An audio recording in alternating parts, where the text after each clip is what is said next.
Hello दोस्तों, स्वागत है आपका लूसेंट महामैराथन भूगोल के क्लास में, जियोग्राफी के क्लास में। तो दोस्तों, जियोग्राफी को लूसेंट का जो बुक है उसके दो पार्ट में बांट दिया गया है, एक भूगोल और दूसरा है भारत का भूगोल। दोस्तों, भूगोल जो है एक टॉपिक है, उसके बांट दिया टॉपिक जो है टॉपिक, जिसमें कुल 34 टॉपिक में बांटा है। सिर्फ भूगोल को और भारत के भूगोल को बांटा है 21 टॉपिक में। तो दोस्तों, जो भूगोल है उसमें हम लोग पहले टॉपिक को करते हैं जिसका नाम है ब्रह्मांड। तो दोस्तों, ब्रह्मांड से जितने भी टॉपिक बनेंगे, जितने भी क्वेश्चन बनेंगे ब्रह्मांड टॉपिक से, उससे हम लोग करेंगे। तो दोस्तों, चलिए हम स्टार्ट करते हैं। पहला क्वेश्चन है कि इरोटोस्थनीज कहाँ के रहने वाला था। तो दोस्तों, इसका सही उत्तर हो जाएगा इरोटोस्थनीज ग्रीक का रहने वाला था। अगला क्वेश्चन है कि दोस्तों जस पीरियोडस किसकी पुस्तक है। दोस्तों, इसका सही उत्तर हो जाएगा हिकेटियस की। अगला है कि किसने कहा कि मनुष्य अपने पर्यावरण में जो है परिवर्तन में समर्थ है। दोस्तों, इसका सही उत्तर हो जाएगा बाइडल, डीला, ब्लास और फेवे।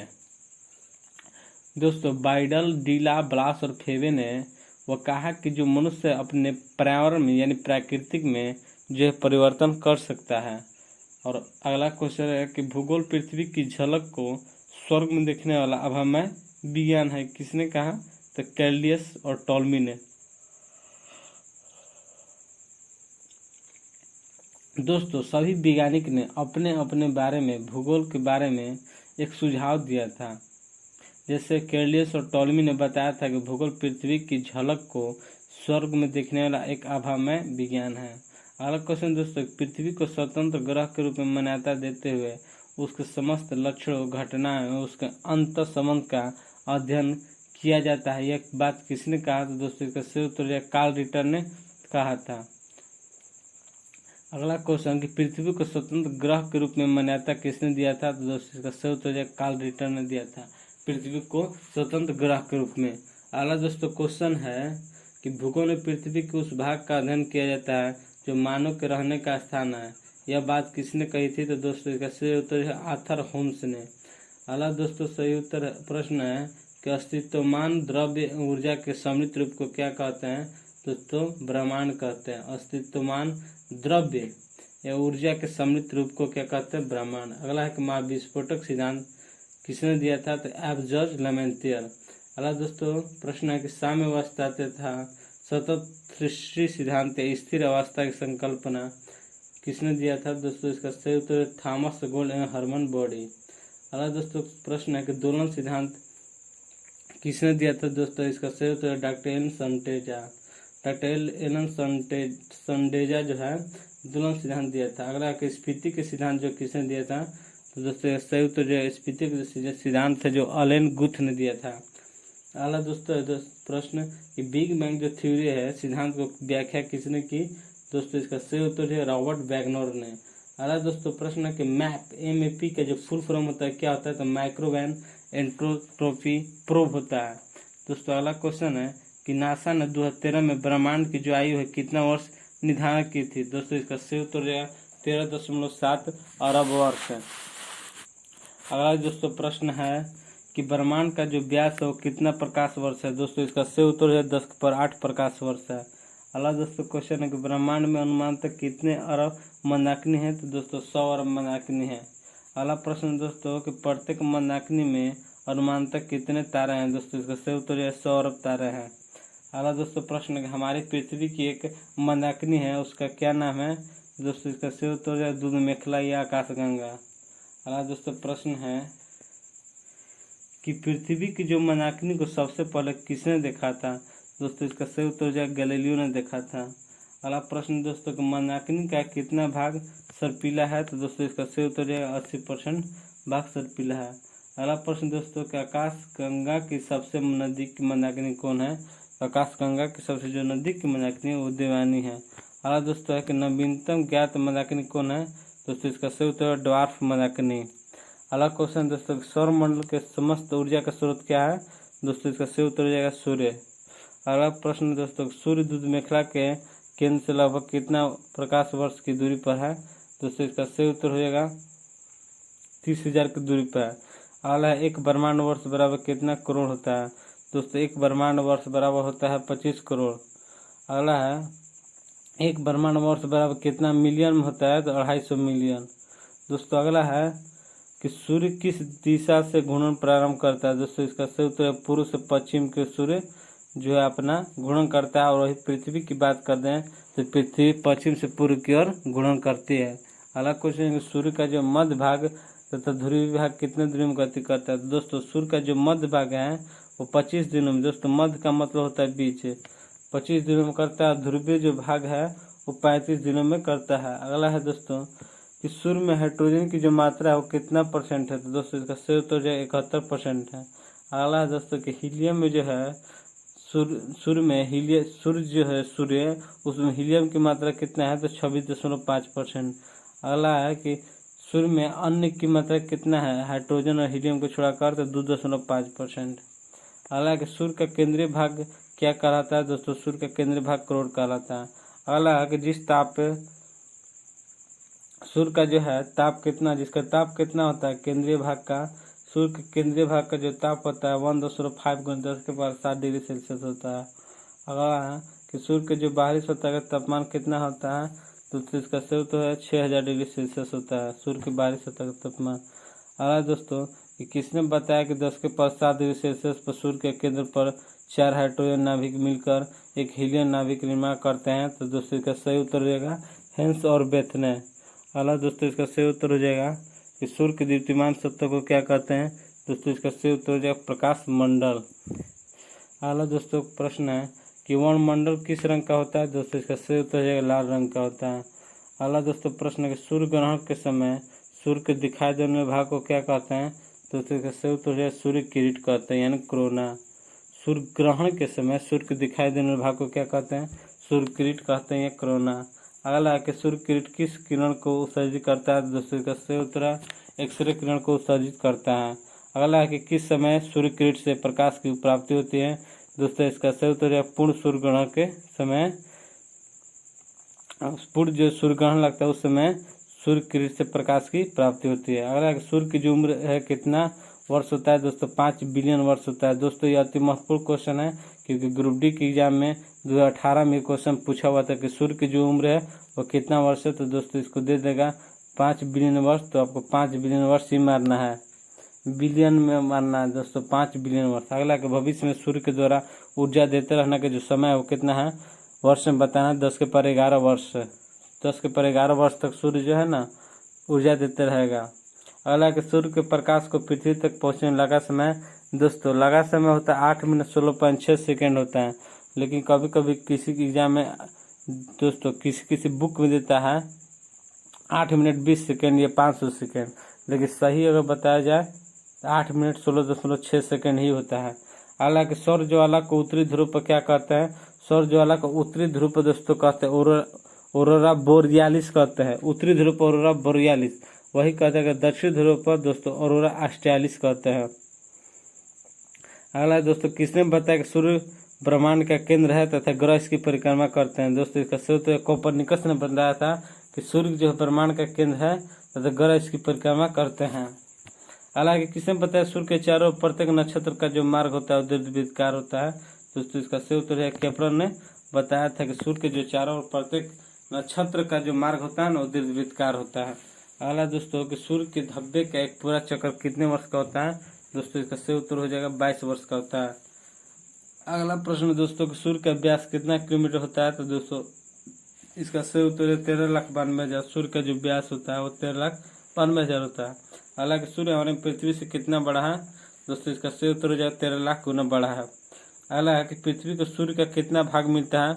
दोस्तों इसका सही उत्तर है 2 अरबा भाग मिलता है। 2 अरबा भाग सिर्फ पृथ्वी को सूर्य का मिलता है। अगला है कि मध्य रात्रि के सूर्य कहाँ दिखाई पड़ता है। तो दोस्तों मध्य रात्रि के सूर्य है ना आर्कटिक क्षेत्र में दिखाई देता है। आर्कटिक क्षेत्र यानी बर्फ वाले क्षेत्र में। हालांकि दोस्तों प्रश्न है कि परंपरागत ग्रह कौन कौन है। परंपरागत जो ग्रह है दोस्तों बुध शुक्र पृथ्वी मंगल बृहस्पति शनि अरुण वरुण है। परंपरागत जो ग्रह है वह है बुध शुक्र पृथ्वी मंगल बृहस्पति शनि अरुण वरुण। हालांकि बौने ग्रह कौन है। तो दोस्तों प्लूटो चेरान और सेरस और एक और है 2-3 यूबी जो है ना वह भी एक बौने ग्रह के अंतर्गत आता है। अगला है कि लघु सौरमंडलीय पिंड कौन कौन है। लघु मतलब छोटा सौरमंडलीय पिंड। तो धूमकेतु उपग्रह अन्य छोटे खगोलीय पिंड जो है लघु सौरमंडलीय पिंड के अंतर्गत आते हैं। कौन कौन आते हैं लघु सौरमंडलीय पिंड के अंतर्गत? धूमकेतु उपग्रह अन्य छोटे खगोलीय पिंड। अगला है कि पार्थिव या आंतरिक ग्रह, पार्थिव या आंतरिक ग्रह कौन कौन है? तो बुध शुक्र पृथ्वी मंगल के पार्थिव ग्रह कहा जाता है। ये आंतरिक ग्रह बुध शुक्र पृथ्वी मंगल, ये जो चार लगातार है बुध शुक्र पृथ्वी मंगल, ये चार जो होते हैं पार्थिव या आंतरिक में आ जाता है। बाकी इस चार को छोड़कर बुध शुक्र पृथ्वी मंगल को छोड़कर बाकी जो होता है वो चार जो होते हैं बाहरी ग्रह में आते हैं। बृहस्पति ग्रह या फिर बाहरी ग्रह कौन कौन है? तो बृहस्पति शनि अरुण वरुण। बृहस्पति या बाहरी ग्रह हो जाता है बृहस्पति शनि अरुण वरुण। अगला है किन ग्रहों को नंगी आंखों से देखा जा सकता है? दोस्तों सही उत्तर है मंगल बुध बृहस्पति शुक्र शनि। किन ग्रहों को नंगी आंखों से देखा जा सकता है? तो मंगल बुध बृहस्पति शुक्र शनि। एक बार ऐसे याद कर सकते हैं बुध और बृहस्पति और हो जाएगा आपका शुक्र और मंगल और शनि। शुक्र शनि मंगल बुध बृहस्पति, शुक्र शनि मंगल बुध बृहस्पति। अगला है दोस्तों कि आकार में ग्रह का क्रम आरोही क्रम में। दोस्तों आकार में जो बड़ा ग्रह है उसको पहले हम लोग लेंगे। तो आकार में बड़ा ग्रह बृहस्पति, उसके बाद आता है शनि दूसरे स्थान पर, फिर आएगा अरुण, चौथे पे आएगा अरुण, फिर आएगा पृथ्वी, शुक्र, मंगल और बुध। दोस्तों अरुण को हम लोग कहते हैं नेपच्यून, इंग्लिश में अरुण को कहते हैं नेपच्यून। वही अरुण की बात करें तो उसे कहते हैं यूरेनस। दोस्तों आकार में यदि ग्रह का क्रम पूछेगा तो उसका एक त्रिक होता है, वही त्रिक अपनाना है कि बस अरुण अरुण पशु में बोलेंगे, बस वरुण अरुण पशु में बोलेंगे। दोस्तों बस से हो गया बृहस्पति शनि, वरुण अरुण पशु में बोलेंगे तो पृथ्वी शुक्र पशु में बोलेंगे तो मंगल और बुध। अगला है घनत्व के अनुसार ग्रहों का क्रम। तो घनत्व के अनुसार ग्रहों का क्रम जो होगा सबसे कम जो होता है घनत्व वह होता है शनि का। दोस्तों शनि, फिर हो जाएगा अरुण, फिर बृहस्पति, फिर नेपच्यून, मंगल, फिर शुक्र। तो दोस्तों सबसे कम होता है घनत्व शनि का। अगला दोस्तों सूर्य से दूरी के अनुसार ग्रहों का क्रम जो होता है वो होता है बुध शुक्र पृथ्वी मंगल बृहस्पति शनि अरुण वरुण। बुध शुक्र पृथ्वी मंगल बृहस्पति शनि अरुण वरुण, ये सूर्य से दूरी के अनुसार ग्रहों का क्रम होता है। अगला है कि द्रव के अनुसार या बढ़ते क्रम में, द्रव के अनुसार जो ग्रहों का क्रम है वो क्या है? तो द्रव के अनुसार वह है बुध मंगल शुक्र पृथ्वी अरुण वरुण और शनि बृहस्पति। सबसे अधिक कर द्रव्यमान देखा जाए तो दोस्तों बृहस्पति का द्रव्यमान सबसे अधिक होता है और उसके बाद होता है शनि का, उसके बाद होता है अरुण को।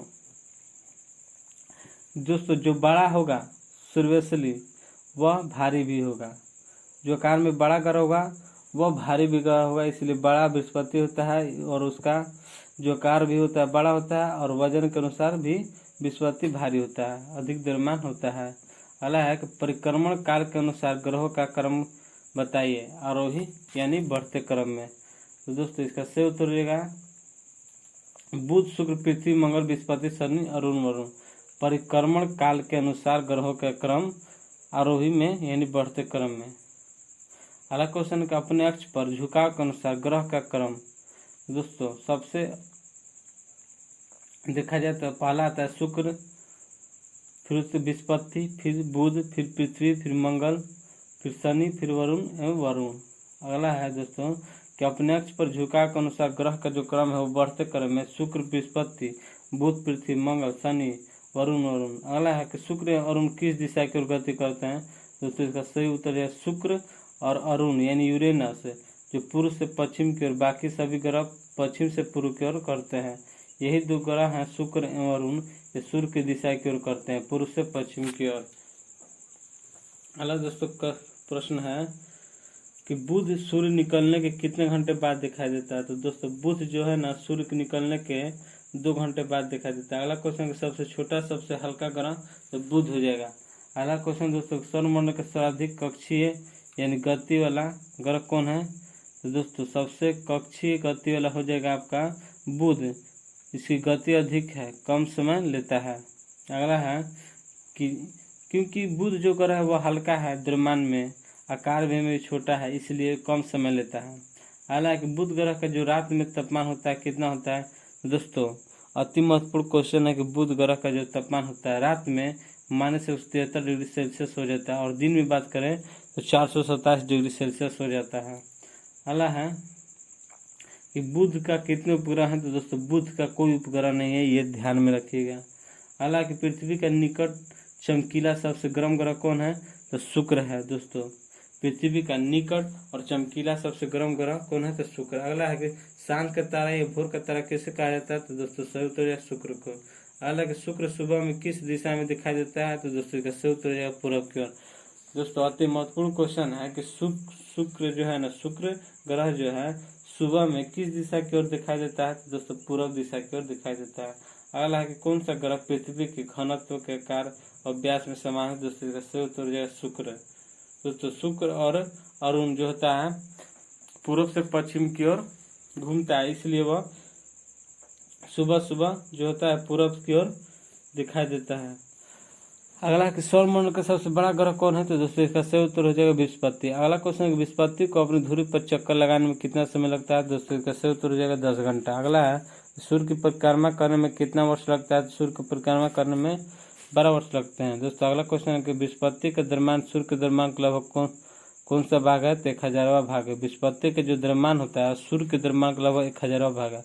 अगला दोस्तों है कि लाल ग्रह किसने कहा जाता है तो लाल ग्रह मंगल को कहा जाता है।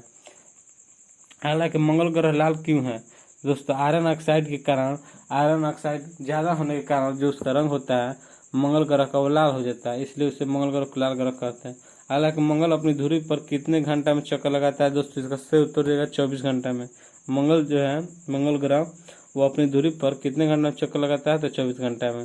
दोस्तों अगला क्वेश्चन है कि मंगल के उपग्रह कौन कौन है, दोस्तों मंगल के सिर्फ 2 ही उपग्रह है, फोबोस और डुबोस। दोस्तों इस बार जो हुआ था एग्जाम 2021 में ग्रुप NTPC का, तो उसमें पूछा था कि मंगल ग्रह के कितने उपग्रह हैं दोस्तों, इसमें दे दिया था 2, 4, 6, 3, 2 और 1 इस तरह से, तो 1 नहीं दिया था, 2 के बाद ही दिया था दोस्तों। फोबोस और डुबोस इसके 2 हैं। अगला क्वेश्चन है कि मंगल सूर्य की परिक्रमा कितने दिन में करता है, दोस्तों इसका सही उत्तर है 680 दिन में करता है। मंगल सूर्य की जो परिक्रमा है कितने दिन में करता है तो 687 दिन में। हालांकि सौरमंडल का बड़ा ज्वालामुखी कौन है तो ओलिपस मेसी। सौरमंडल का जो बड़ा ज्वालामुखी कौन है तो ओलिपस मेसी। हालांकि सौरमंडल का ऊंचा पर्वत कौन है तो निक्स ओलंपिया। दोस्तों सौरमंडल का ऊंचा जो पर्वत है निक्स ओलंपिया है, ये दोनों मंगल ग्रह पर है। दोस्तों अगला शनि ग्रह में वलय की संख्या कितना होता है तो 7। हालांकि शनि ग्रह आकाश में किस रंग की भांति दिखाई देता है तो दोस्तों का सही उत्तर है पीला। हालांकि किस ग्रह का घनत्व तो सभी ग्रह जल से भी कम है दोस्तों शनि। मैंने बताया था पहले भी कि शनि ग्रह का जो घनत्व जो होता है सभी ग्रह जल से भी कम होता है। वो कौन सा ग्रह है जिसे जल में रखने पर तैरने लगता है दोस्तों, शनि ग्रह ही है जिसे जल में रखने पर तैरने लगता है। अगला सौरमंडल का दूसरा सबसे बड़ा उपग्रह कौन है दोस्तों, इसका सेम उत्तर है टाइटन। सौरमंडल का दूसरा सबसे बड़ा उपग्रह की बात करें तो टाइटन है। टाइटन आकार में किस ग्रह के समान है तो दोस्तों इसका सही उत्तर जाएगा बृहस्पति के समान है, जो कि बृहस्पति जो सही ग्रह से बड़ा है आकार में और वजन में भी ज्यादा है। अगला कि टाइटन की खोज किस वैज्ञानिक ने किया था दोस्तों, इसका सही उत्तर है 1665 में डेनमार्क के वैज्ञानिक थे जिनका नाम था क्रिश्चियन हाइजोन, वही टाइटन की खोज किए थे। अगला कि वह ग्रह जिसका स्वयं का पृथ्वी जैसा सघन वायुमंडल है वह है शनि, जिसका पृथ्वी के जैसा सघन वायुमंडल है वो शनि है। अगला कि शनि ग्रह का कौन सा उपग्रह इसकी कक्षा के विपरीत दिशा की ओर घूमता है दोस्तों, इसका सही उत्तर हो जाएगा फोबे। फोबे जो शनि ग्रह का उपग्रह है इसकी कक्षा के विपरीत दिशा की ओर घूमता है, घूर्णन करता है। अगला कि आकार में तीसरा सबसे बड़ा ग्रह कौन है तो अरुण। आकार में तीसरा सबसे बड़ा ग्रह कौन है अरुण। दोस्तों आकार में अगर देखा जाए तो बस अरुण वरुण बस, तो बृहस्पति शनि और अरुण, तो पहले आ जाएगा तीसरा पर अरुण। अरुण यानी यूरेनस का तापमान कितना होता है 215 डिग्री सेल्सियस होता है लगभग में। अगला है अरुण की खोज किसने किया था दोस्तों, इसका सही उत्तर हो जाए 1781 में विलियम हर्शेल ने। अगला दोस्तों कि अल्फा बीटा गामा डेल्टा और इप्सिलॉन किस ग्रह के वलयों का नाम है दोस्तों, इसका सही उत्तर हो जाएगा अरुण यानी यूरेनस के नाम है। अगला क्वेश्चन दोस्तों कि यूरेनस का किस दिशा से किस दिशा की ओर घूर्णन करता है तो पूर्व से पश्चिम की ओर, जिसे हम लोग कहते हैं दक्षिणावर्त। दोस्तों यूरेनस और शुक्र जो है दोनों ही पूर्व से पश्चिम की ओर गति करते हैं। दोस्तों अगला प्रश्न के आकार में तीसरा सबसे बड़ा ग्रह कौन है? अरुण। दोस्तों एक और प्रश्न है कि शनि ग्रह का कौन सा उपग्रह इसी कक्षा के विपरीत दिशा का घूमता है? दोस्तों इसका सही उत्तर हो जाएगा फोबे नामक जो ग्रह है इसी कक्षा के उल्टा घूमता है, यानी विपरीत घूमता है। अगला क्वेश्चन कि यूरेनस यानी अरुण ग्रह पर सूर्योदय किस दिशा की ओर होता है? तो दोस्तों इसका सही उत्तर हो जाएगा पश्चिम, तथा सूर्यास्त होता है पूर्व, क्योंकि यह निकलता है, इसका जो घूर्णन गति है वह होता है पूर्व से पश्चिम की ओर। इसी कारण इसका जो सूर्यास्त होता है पूर्व की ओर और सूर्योदय होता है पश्चिम की ओर। अगला का अरुण के सभी उपग्रह किस दिशा की ओर गति करते हैं? दोस्तों इसका सही उत्तर हो जाएगा पृथ्वी के विपरीत दिशा में, यानी पूर्व से पश्चिम की ओर। अरुण के जो सभी उपग्रह हैं किस दिशा की ओर गति करते हैं? पृथ्वी के विपरीत दिशा, यानी पूर्व से पश्चिम की ओर। जिस दिशा में अरुण गति करता है उसी दिशा में इसके उपग्रह भी गति करते हैं, यानी पूर्व से पश्चिम। अगला क्वेश्चन है लेटा हुआ ग्रह किस ग्रह को कहा जाता है? तो अरुण को कहा जाता है, यूरेनस को कहा जाता है। अगला क्वेश्चन यूरेनस यानी अरुण का सबसे बड़ा उपग्रह कौन है? तो टाइटेनिया। टाइटेनिया जो उपग्रह अरुण का सबसे बड़ा उपग्रह।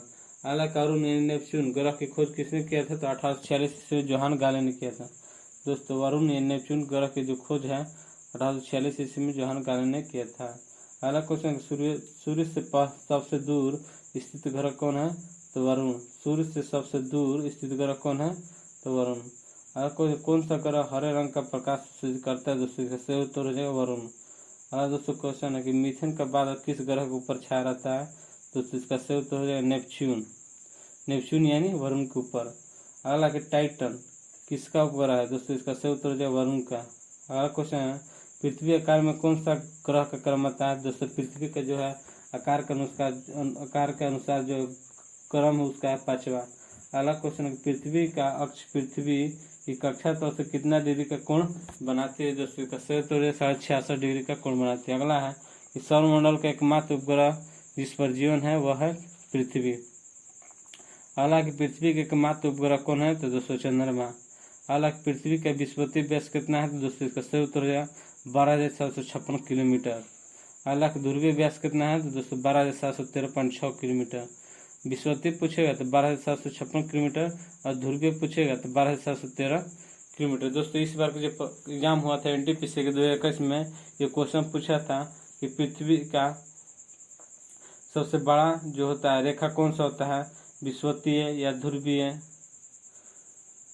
अगला क्वेश्चन दोस्तों कि पृथ्वी की विषुवतीय तथा ध्रुवीय व्यास का जो अंतर होता है वो कितना होता है? तो दोस्तों 12,756 में से 12,713 घटा दीजिएगा तो 43 किलोमीटर आता है इसका अंतर। 12,756 जो होता है विषुवतीय व्यास होता है और ध्रुवीय व्यास होता है 12,713। अगला क्वेश्चन है पृथ्वी का औसत व्यास कितना है? तो 12,742 किलोमीटर। दोस्तों औसत अगर बोल देगा पृथ्वी का औसत व्यास तो 12,742 हो जाएगा। अगला क्वेश्चन है कि पृथ्वी का औसत व्यास की गणना किसने की थी? दोस्तों इसका सही उत्तर हो जाएगा इराटोस्थेनीज ने की थी पृथ्वी के औसत व्यास की गणना। अगला सूर्य से पृथ्वी की दूरी कितना है? दोस्तों इसका सही उत्तर हो जाएगा 149.6 मिलियन किलोमीटर। सूर्य से पृथ्वी की जो दूरी है 149.6 मिलियन किलोमीटर है। अगला है कि पृथ्वी अपने अक्ष पर किस दिशा की ओर घूर्णन करती है? तो पश्चिम से पूर्व की ओर गति करती है पृथ्वी। अगला है मंगल भी दोस्तों अपने अक्ष पर जो है पश्चिम से पूर्व की ओर करता है। अगला पृथ्वी अपने अक्ष पर कितने समय में चक्कर लगाती है? दोस्तों इसका सही उत्तर है 24 घंटे में। अगला है कि पृथ्वी अपने अक्ष पर कितना किलोमीटर की चाल से चक्कर लगाता है? दोस्तों इसका सही उत्तर है 1610 किलोमीटर प्रति घंटा की रफ्तार से पृथ्वी जो है ना अपने अक्ष पर चक्कर लगाता है। अगला कि दिन तथा रात कैसे होते हैं? दोस्तों इसका सही उत्तर है पृथ्वी का अपने अक्ष पर घूर्णन करने से। दिन तथा रात कैसे होते हैं? तो पृथ्वी का अपने अक्ष पर घूर्णन करता है तो दिन और रात होता है। अगला पृथ्वी का अपने अक्ष पर गति करना क्या कहलाता है? तो घूर्णन गति या दैनिक गति कहते हैं। अगला क्वेश्चन दोस्तों पृथ्वी सूर्य की परिक्रमा कितने समय में करता है? दोस्तों इसका सही उत्तर है 365 दिन में करता है। पृथ्वी जो है सूर्य की परिक्रमा कितने समय में करता है? दोस्तों 365 दिन 6 घंटा के में करता है पूरा। अगला क्वेश्चन पृथ्वी सूर्य की परिक्रमा कितना स्पीड से करता है? दोस्तों इसका सही उत्तर रहेगा जो पृथ्वी है सूर्य की परिक्रमा 30 किलोमीटर प्रति सेकेंड से करता है 30 किलोमीटर प्रति सेकेंड।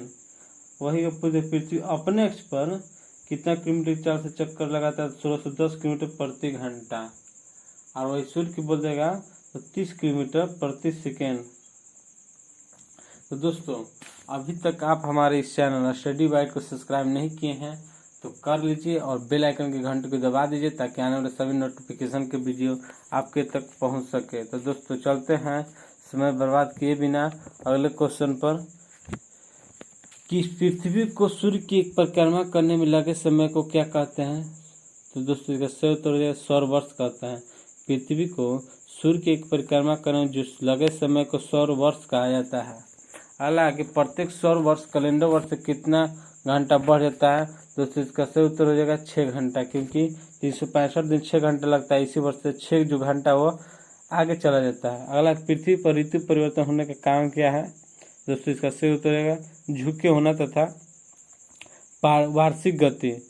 पृथ्वी पर जो ऋतु परिवर्तन होता है वह झुके होने के कारण होता है या फिर वार्षिक गति के कारण होता है।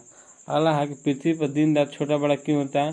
दोस्तों इसका सही कारण वार्षिक गति के कारण होता है दिन छोटा और बड़ा। दोस्तों अगला क्वेश्चन है कि आकार में बनावट की दृष्टि से पृथ्वी किस ग्रह के समान है? दोस्तों इसका सही उत्तर शुक्र यानी वीनस ग्रह के समान है। अगला दोस्तों है कि पृथ्वी को नीला ग्रह क्यों कहा जाता है? दोस्तों इसका एक सही कारण है कि पृथ्वी पर जल की उपस्थिति अधिक मात्रा में है, इसी कारण इसको नीला ग्रह कहते हैं। अगला है सूर्य के बाद पृथ्वी के सबसे निकट का तारा कौन है? तो दोस्तों इसका सही उत्तर है प्रोक्सिमा सेंचुरी। दोस्तों एनटीपीसी के एग्जाम 2021 में पूछा था कि पृथ्वी के सबसे निकट का जो तारा कौन है? तो दोस्तों इसका सही उत्तर रहेगा सूर्य, क्योंकि सूर्य के बाद पृथ्वी के सबसे निकट का तारा जो है प्रोक्सिमा सेंचुरी है।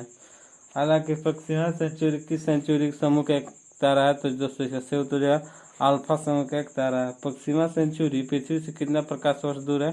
दोस्तों इसका सही उत्तर है 4.22 प्रकाश वर्ष। प्रोक्सिमा जो सेंचुरी है पृथ्वी से कितना प्रकाश वर्ष दूर है? तो 4.22 प्रकाश वर्ष।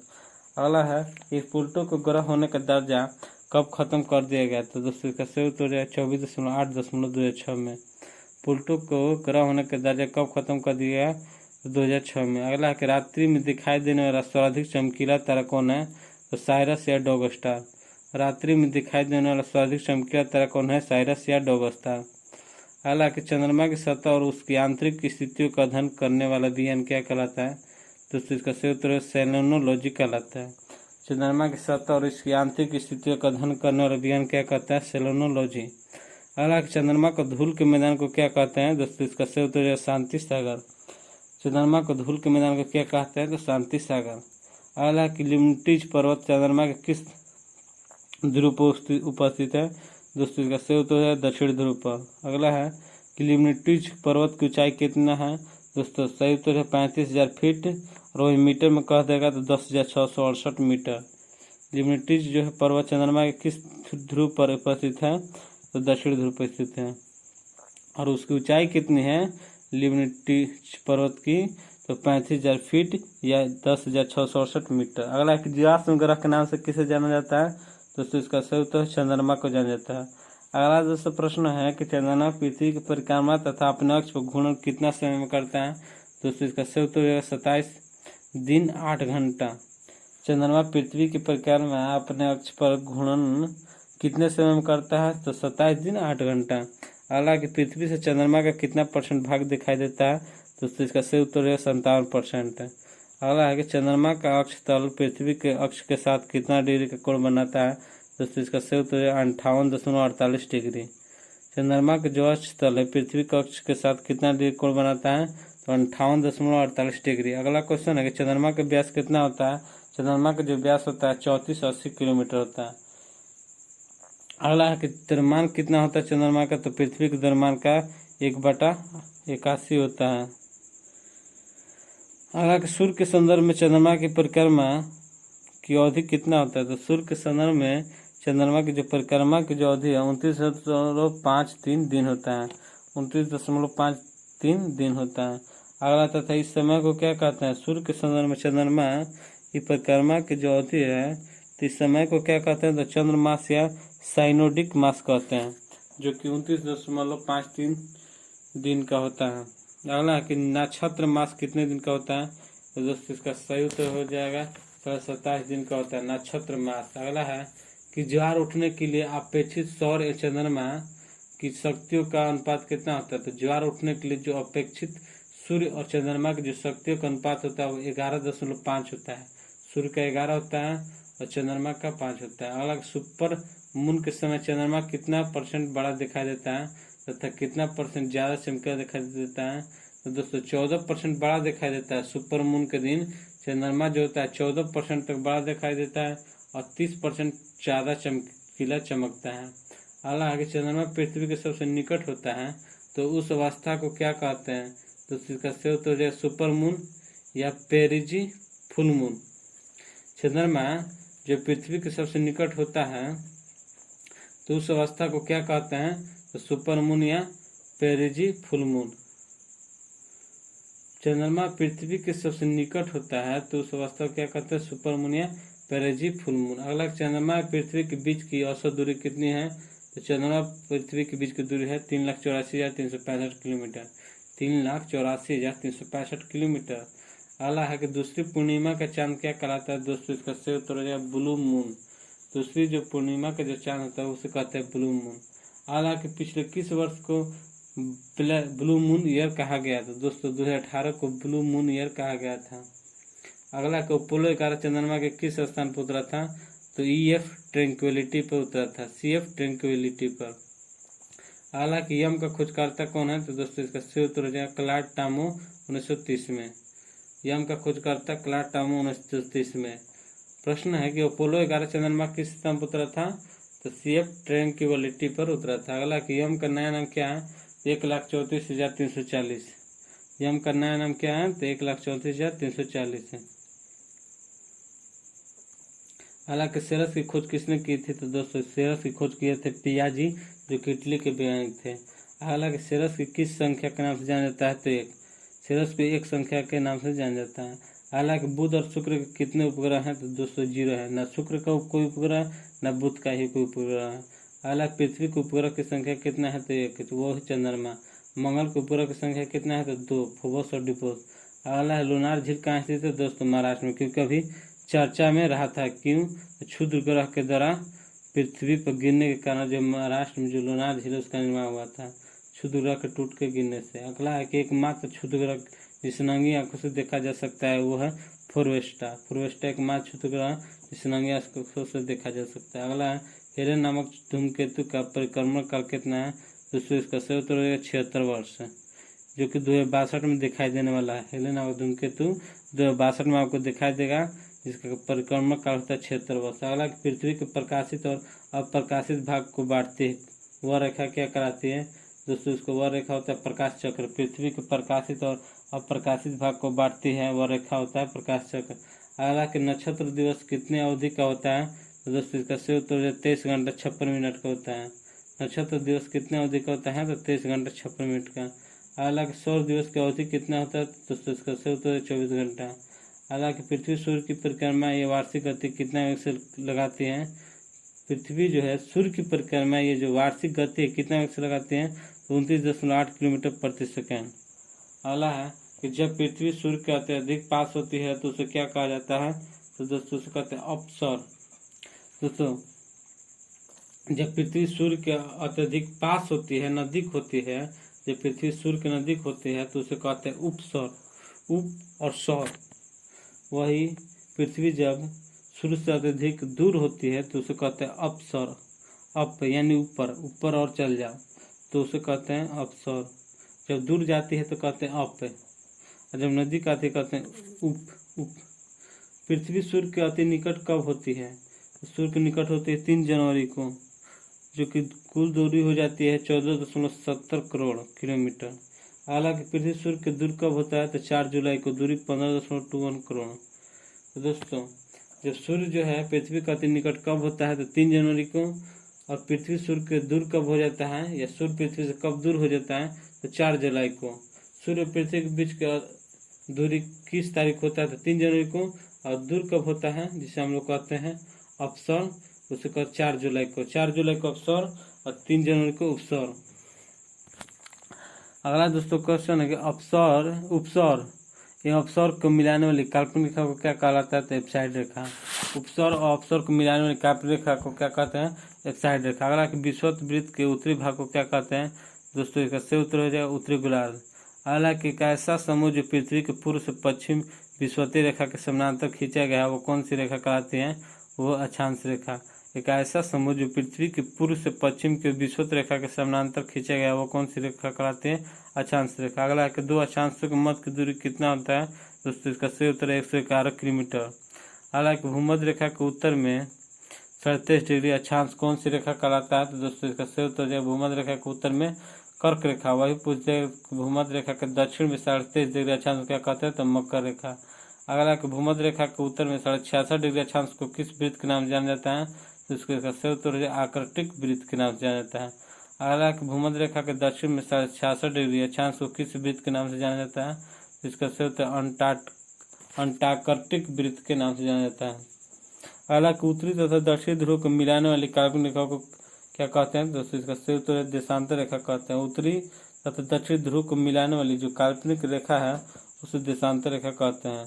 प्रधान मध्याह्न रेखा की बाईं ओर की जो रेखाएं हैं क्या कहलाती हैं? तो पश्चिमी देशांतर। प्रधान मध्याह्न रेखा की जो बाईं ओर की रेखाएं हैं क्या कहलाती है? पश्चिमी देशांतर। अगला कि प्रधान मध्याह्न रेखा की जो दाईं ओर की रेखाएं क्या कहलाती है? पूर्वी देशांतर। अगला है कि 1 डिग्री देशांतर की दूरी तय करने पृथ्वी को कितना मिनट का समय लगता है? दोस्तों इसका सही उत्तर रहेगा 4 मिनट। एक देशांतर की जो दूरी तय करने पृथ्वी को समय जो लगता है वो 4 मिनट लगता है। अगला कि 2 देशांतर के बीच की दूरी किस नाम से जानी जाती है? दोस्तों इसका सही उत्तर हो जाएगा गोरे।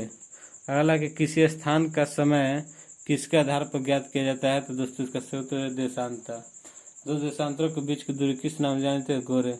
अगला कि 0 अंश अक्षांश से 0 अंश देशांतर कहाँ करती है? तो दोस्तों इसका सही उत्तर है अंटार्कटिक महासागर में।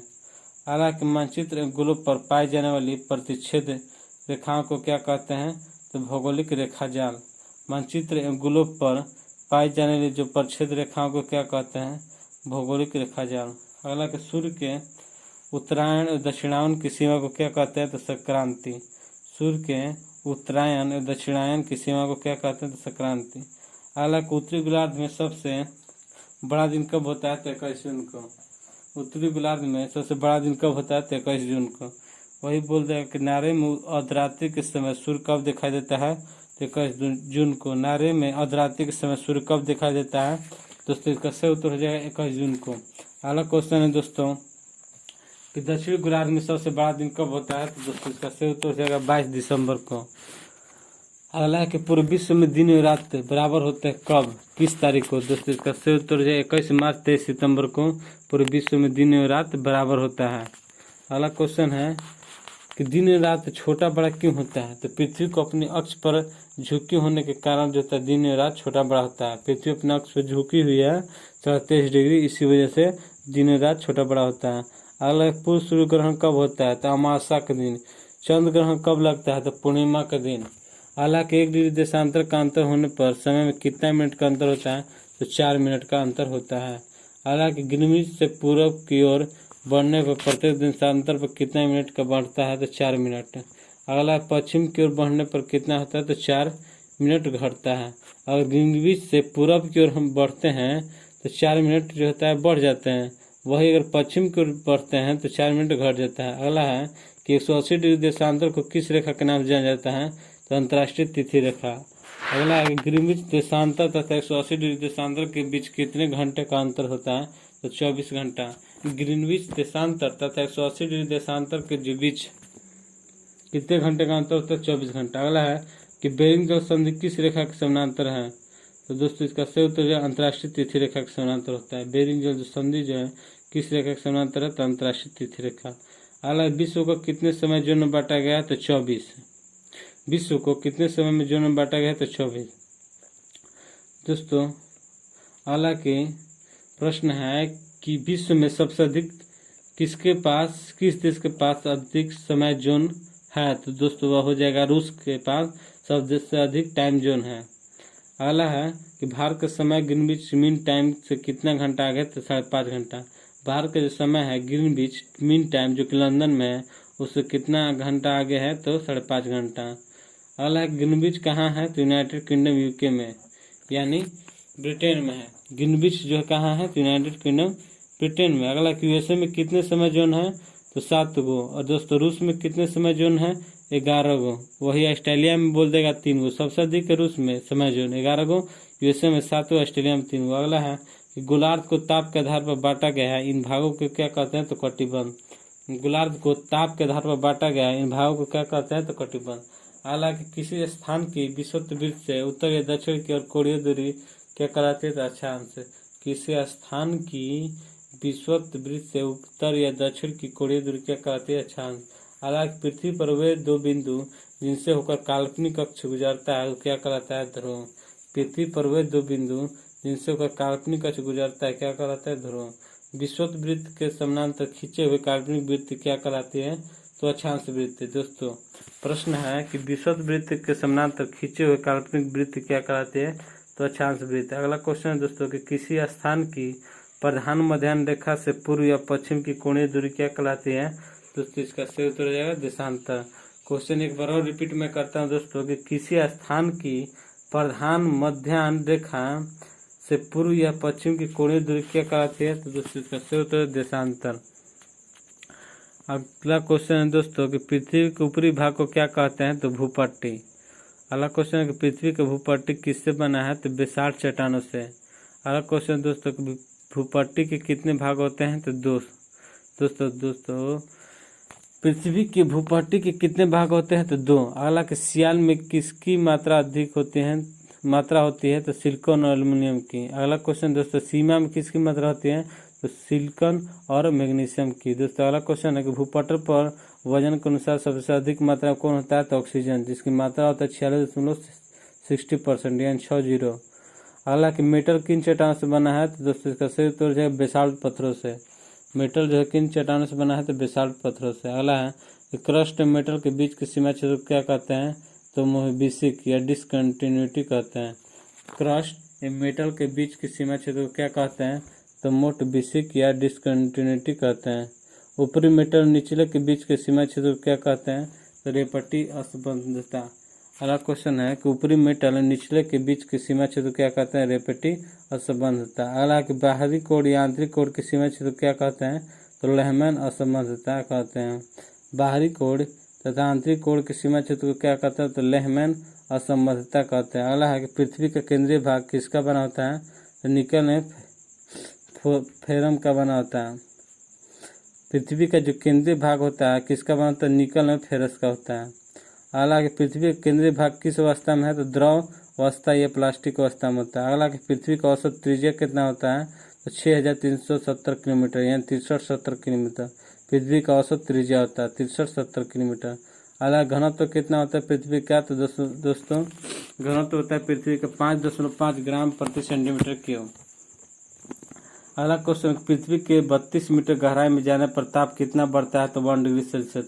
पृथ्वी के 32 मीटर की गहराई तक हम जाते हैं तो हमारा जो टेम्परेचर 1 डिग्री सेल्सियस बढ़ जाता है। किसने बताया कि पृथ्वी गोल है, तो दोस्तों पाइथागोरस ने बताया था कि पृथ्वी गोल है। किसने बताया कि पृथ्वी नारंगी की तरह है, तो न्यूटन ने बताया था दोस्तों कि पृथ्वी नारंगी की तरह है। अगला क्वेश्चन है कि नाशपाती की तरह किसने बताया था, जेम्स जीन। नाशपाती बोल देगा तो जेम्स जीन, नाशपाती जेम्स जीन ने बताया था। अगला पृथ्वी को बाहरी सतह मुख्यतः कितना भागों में बांटा गया है, पृथ्वी को बाहरी सतह से मुख्यतः 4 भागों में बांटा गया है। अगला पृथ्वी कुल कितना % भाग पर स्थल है, दोस्तों 29% भाग पर। वही पूछते हैं पृथ्वी कुल कितना % भाग पर जल है, तो 71% भाग पर। अगला पृथ्वी के भू क्षेत्रफल जल क्षेत्रफल का अनुपात कितना है, तो 3.7। पृथ्वी के भू क्षेत्रफल भूमि क्षेत्रफल 3 और जल क्षेत्र 7, यानी 30 और 7, यानी 30% आपका भूमि हो जाएगा, 70% हो जाएगा आपका जल।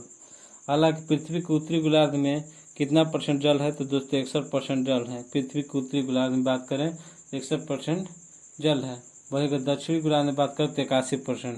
दोस्तों पृथ्वी के दक्षिणी जो भाग है उसमें 81% जो है जल है, यानी 20% अधिक है। अगला पृथ्वी पर अधिकतम ऊंचाई किसकी है, तो माउंट एवरेस्ट की 8850 जो है 8848.6 आता है डाटा अभी के अनुसार 8848.6 यही डाटा आपका सही है। अगला है कि पृथ्वी पर अधिकतम गहराई किसका है, तो मरियाना गर्त, जिसकी गहराई है 11,022 मीटर।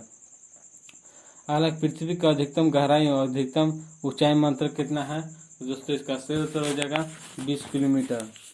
अगला प्रश्न है दोस्तों कि मैग्मा ये लावा के जमने से किस चट्टान की उत्पत्ति होती है, दोस्तों इसका सही उत्तर है आग्नेय चट्टान की। मेवा और लावा के जो जमने से किस चट्टान की उत्पत्ति होती है, दोस्तों इसका सही उत्तर हो जाएगा आग्नेय चट्टान। हेलो दोस्तों, तो अभी तक आप हमारे चैनल स्टडी वाइड को यदि सब्सक्राइब नहीं किए हैं तो कर लीजिए और बेल आइकन की घंटी को दबा दीजिए ताकि आने वाले सभी नोटिफिकेशन की वीडियो आपके तक पहुंच सके। तो दोस्तों आगे चलते हैं हम लोग ज्योग्राफी के क्लास में। अगला प्रश्न ये है कि आग्नेय चट्टान है कौन कौन, तो ग्रेनाइट, बेसाल्ट, पेगमाटाइट, डायोराइट और ग्रेवो, ये थे आग्नेय चट्टान के उदाहरण। ग्रेनाइट, बेसाल्ट, पेगमाटाइट, डायोराइट और ग्रेवो। अगला कि जीवाश्म की मात्रा किस चट्टान में पाई जाती है, दोस्तों इसका सही उत्तर हो जाएगा आग्नेय चट्टान में। अगला है कि किस चट्टान से काली मिट्टी का निर्माण होता है, तो दोस्तों इसका सही उत्तर हो जाएगा बेसाल्ट में। यानी बेसाल्ट चट्टान की जो मात्रा है वो महाराष्ट्र में सबसे अधिक पाई जाती है, क्योंकि महाराष्ट्र में काली मिट्टी की मात्रा अधिक पाई जाती है। अगला है कि लोहा की सर्वाधिक मात्रा किस चट्टान में मिलती है, तो वो बेसाल्ट चट्टान में मिलती है। अगला है कि अभ्रक किन चट्टानों से मिलता है, तो दोस्तों इसका सही उत्तर है पेगमाटाइट। अगला कि ग्रेनाइट का क्यांत्रित रूप क्या है, तो नीस। अगला कि बेसाल्ट का क्यांत्रित रूप क्या है, तो शिस्ट। ग्रेनाइट का वही क्यांत्रित रूप बोल देगा तो नीस, और बेसाल्ट का शिस्ट। वही बिटुमिनस कोयला किसका कार्यांतरित रूप है, तो ग्रेफाइट का। अगला कि जब मैग्मा लहरदार आकृति में जमता है तो उसे क्या कहते हैं, तो फेकोलिथ कहते हैं। जब मैग्मा लहरदार आकृति में जमता है तो उसे क्या कहते हैं, तो फेकोलिथ। अगला कि चूना पत्थर का क्यांत्रित रूप क्या है, तो संगमरमर। अगला के सेल का क्यांत्रित रूप क्या है, तो स्लेट। अगला का अवसादी जो चट्टान है कौन कौन है, बलुआ पत्थर, चूना पत्थर, स्लेट और नमक की चट्टान।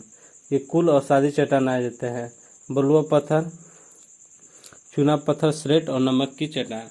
अगला खनिज तेल किन चट्टानों में पाया जाता है, तो अगला सही उत्तर हो जाएगा अवसादी चट्टानों में। अगला है कि दामोदर महानदी, गोदावरी नदी बेसिनों की जो अवसादी चट्टानों में क्या पाया जाता है, तो कोयला। दामोदर, महानदी और गोदावरी, इन तीनों नदियों के बेसिनों में अवसादी चट्टानों में क्या पाया जाता है, तो कोयला। अगला है कि आगरा का किला तथा दिल्ली का जो लाल किला है वह किस नामक अवसादी चट्टान से बना है, तो बलुआ पत्थर से। अगला कि ज्वालामुखी के जो मुख को क्या कहते हैं, तो क्रेटर। अगला प्रश्न है कि उदागार अवधि के अनुसार ज्वालामुखी कितने प्रकार की होती है, तो 3। अगला प्रश्न है कि वर्तमान में विश्व के सक्रिय ज्वालामुखी की संख्या कितना है, तो 500। अगला दोस्तों प्रश्न है कि स्ट्रोम्बोली किस द्वीप पर है, तो दोस्तों इसका सही उत्तर है लिपारी द्वीप पर। अगला प्रश्न है कि विश्व का सबसे अधिक सक्रिय ज्वालामुखी कौन है, तो किलाउ ज्वालामुखी। विश्व का सबसे अधिक सक्रिय ज्वालामुखी कौन है, किलाउ, जो कि हवाई द्वीप यूएसए में है। अगला कि सबसे अधिक ज्वालामुखी किस महाद्वीप के तट पर है, तो एशिया तथा यूएसए। अगला दोस्तों प्रश्न है कि किस महाद्वीप में एक भी ज्वालामुखी नहीं है, किस महाद्वीप में एक भी ज्वालामुखी नहीं है, तो ऑस्ट्रेलिया में एक भी ज्वालामुखी नहीं है। अगला है कि विश्व का सबसे ऊंचा ज्वालामुखी पर्वत कौन है, तो कोटापैक्सी, जो कि इक्वाडोर में है।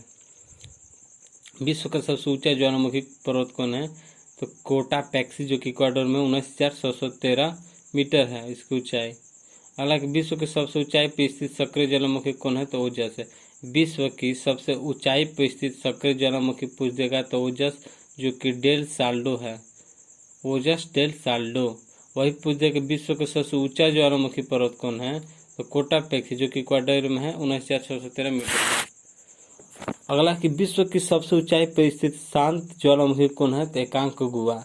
एकांक गुहा का मतलब एकदम शांत है, एकांत में रहने के लिए खोजता है, इसलिए वो शांत है। अगला कि एकांक गुहा किस पर्वतमाला पर स्थित है, तो एंडीज पर्वतमाला पर, जिसकी ऊंचाई हो जाएगा आपका 6960 मीटर, यानी 6,960 मीटर। अगला भूकंप का अध्ययन क्या कहलाता है, तो सिस्मोलॉजी। भूकंप का जो अध्ययन क्या कहलाता है, तो सिस्मोलॉजी। किस तरंग की गति सबसे अधिक होती है, तो पी तरंग कहिए या प्राथमिक तरंग, दोनों ही एक ही नाम है, पी तरंग या प्राथमिक तरंग। इसकी जो गति होती है सबसे अधिक होती है इस तरंग की। हालांकि पी तरंग की गति कितना होता है, तो 8 किलोमीटर प्रति सेकेंड होता है। हालांकि पृथ्वी से गुजरने के लिए पी तरंग द्वारा अपनाया गया मार्ग क्या होता है, तो नतो दर कहलाता है।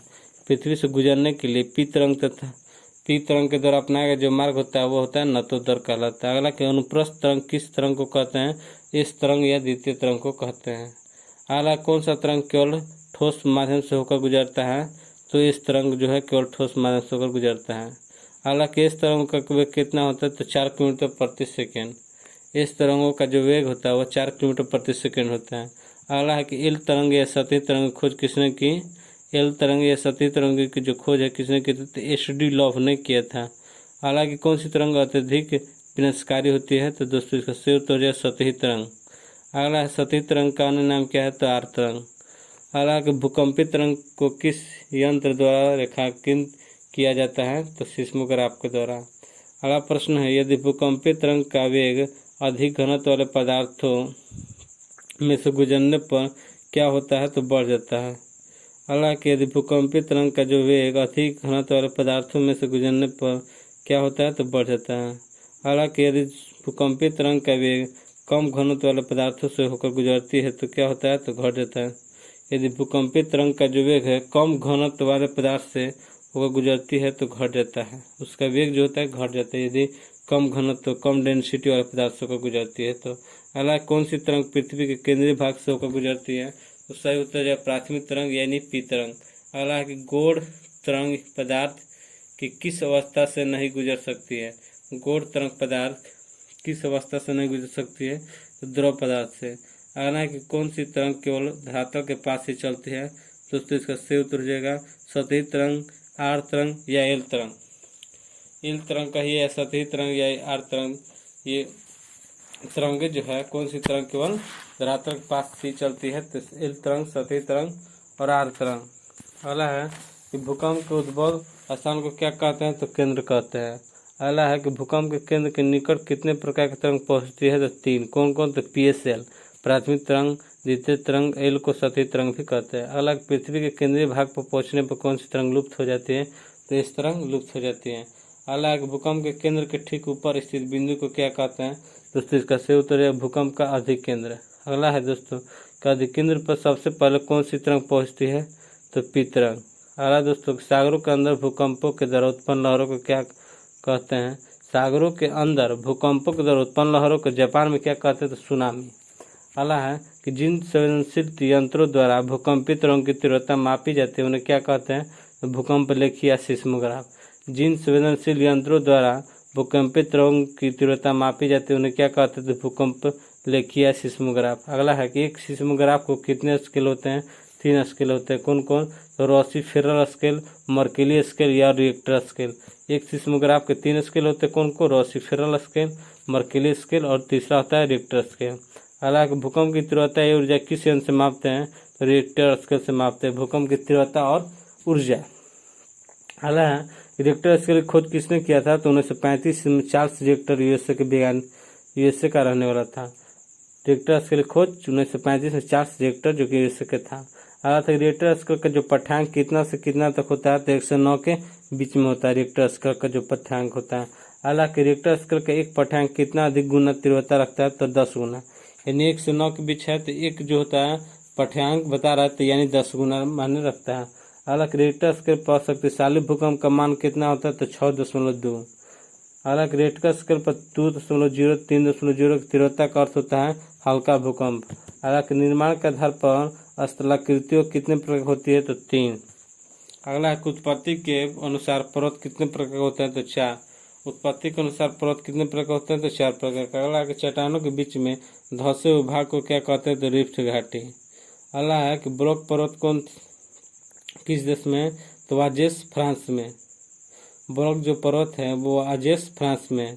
और ब्लैक फॉरेस्ट बोल देगा तो फ्रांस में ही है। और साल्ट रेंज पाकिस्तान में। ब्लैक पर्वत वाजेस फ्रांस में, ब्लैक फॉरेस्ट फ्रांस में और साल्ट रेंज बोल देते पाकिस्तान में। हालांकि भू-संतृप्ति का सिद्धांत किसने दिया था? तो कोबर। भू-संतृप्ति का सिद्धांत किसने दिया था? तो कोबर ने। हालांकि तापीय संकुचन का सिद्धांत किसने दिया? तो जेफ्रीज। अगला क्वेश्चन दोस्तों कि महाद्वीपीय फिसलन का सिद्धांत किसने दिया? तो डेली। अगला प्रश्न दोस्तों कि महाद्वीपीय विस्थापन का सिद्धांत किसने दिया? तो वैगनर। एक बार और इस प्रश्न को कर लेते हैं कि तापीय संकुचन का सिद्धांत क्या किसने दिया? तो जेफ्रीज। अगला कि महाद्वीपीय फिसलन का सिद्धांत किसने दिया? तो डेली। अगला कि महाद्वीपीय विस्थापन का सिद्धांत किसने दिया? तो वेगनर। अगला कि संवहन तरंग किसने दिया था? तो होम्स। अगला कि प्लेट विवर्तनिक का सिद्धांत किसने दिया? तो हैरी और हेंस ने। अगला प्रश्न दोस्तों, प्लेट विवर्तनिक सिद्धांत का वैज्ञानिक व्याख्या किसने किया? तो WH मॉर्गन, WJ मॉर्गन। अगला कि विश्व की सबसे लंबी रिफ्ट घाटी किस नदी की घाटी है? तो जॉर्डन नदी की घाटी। अगला प्रश्न है कि वह पर्वत जो चट्टानों के अपरदन के फलस्वरूप बनता है वह कौन पर्वत? तो अवशिष्ट पर्वत।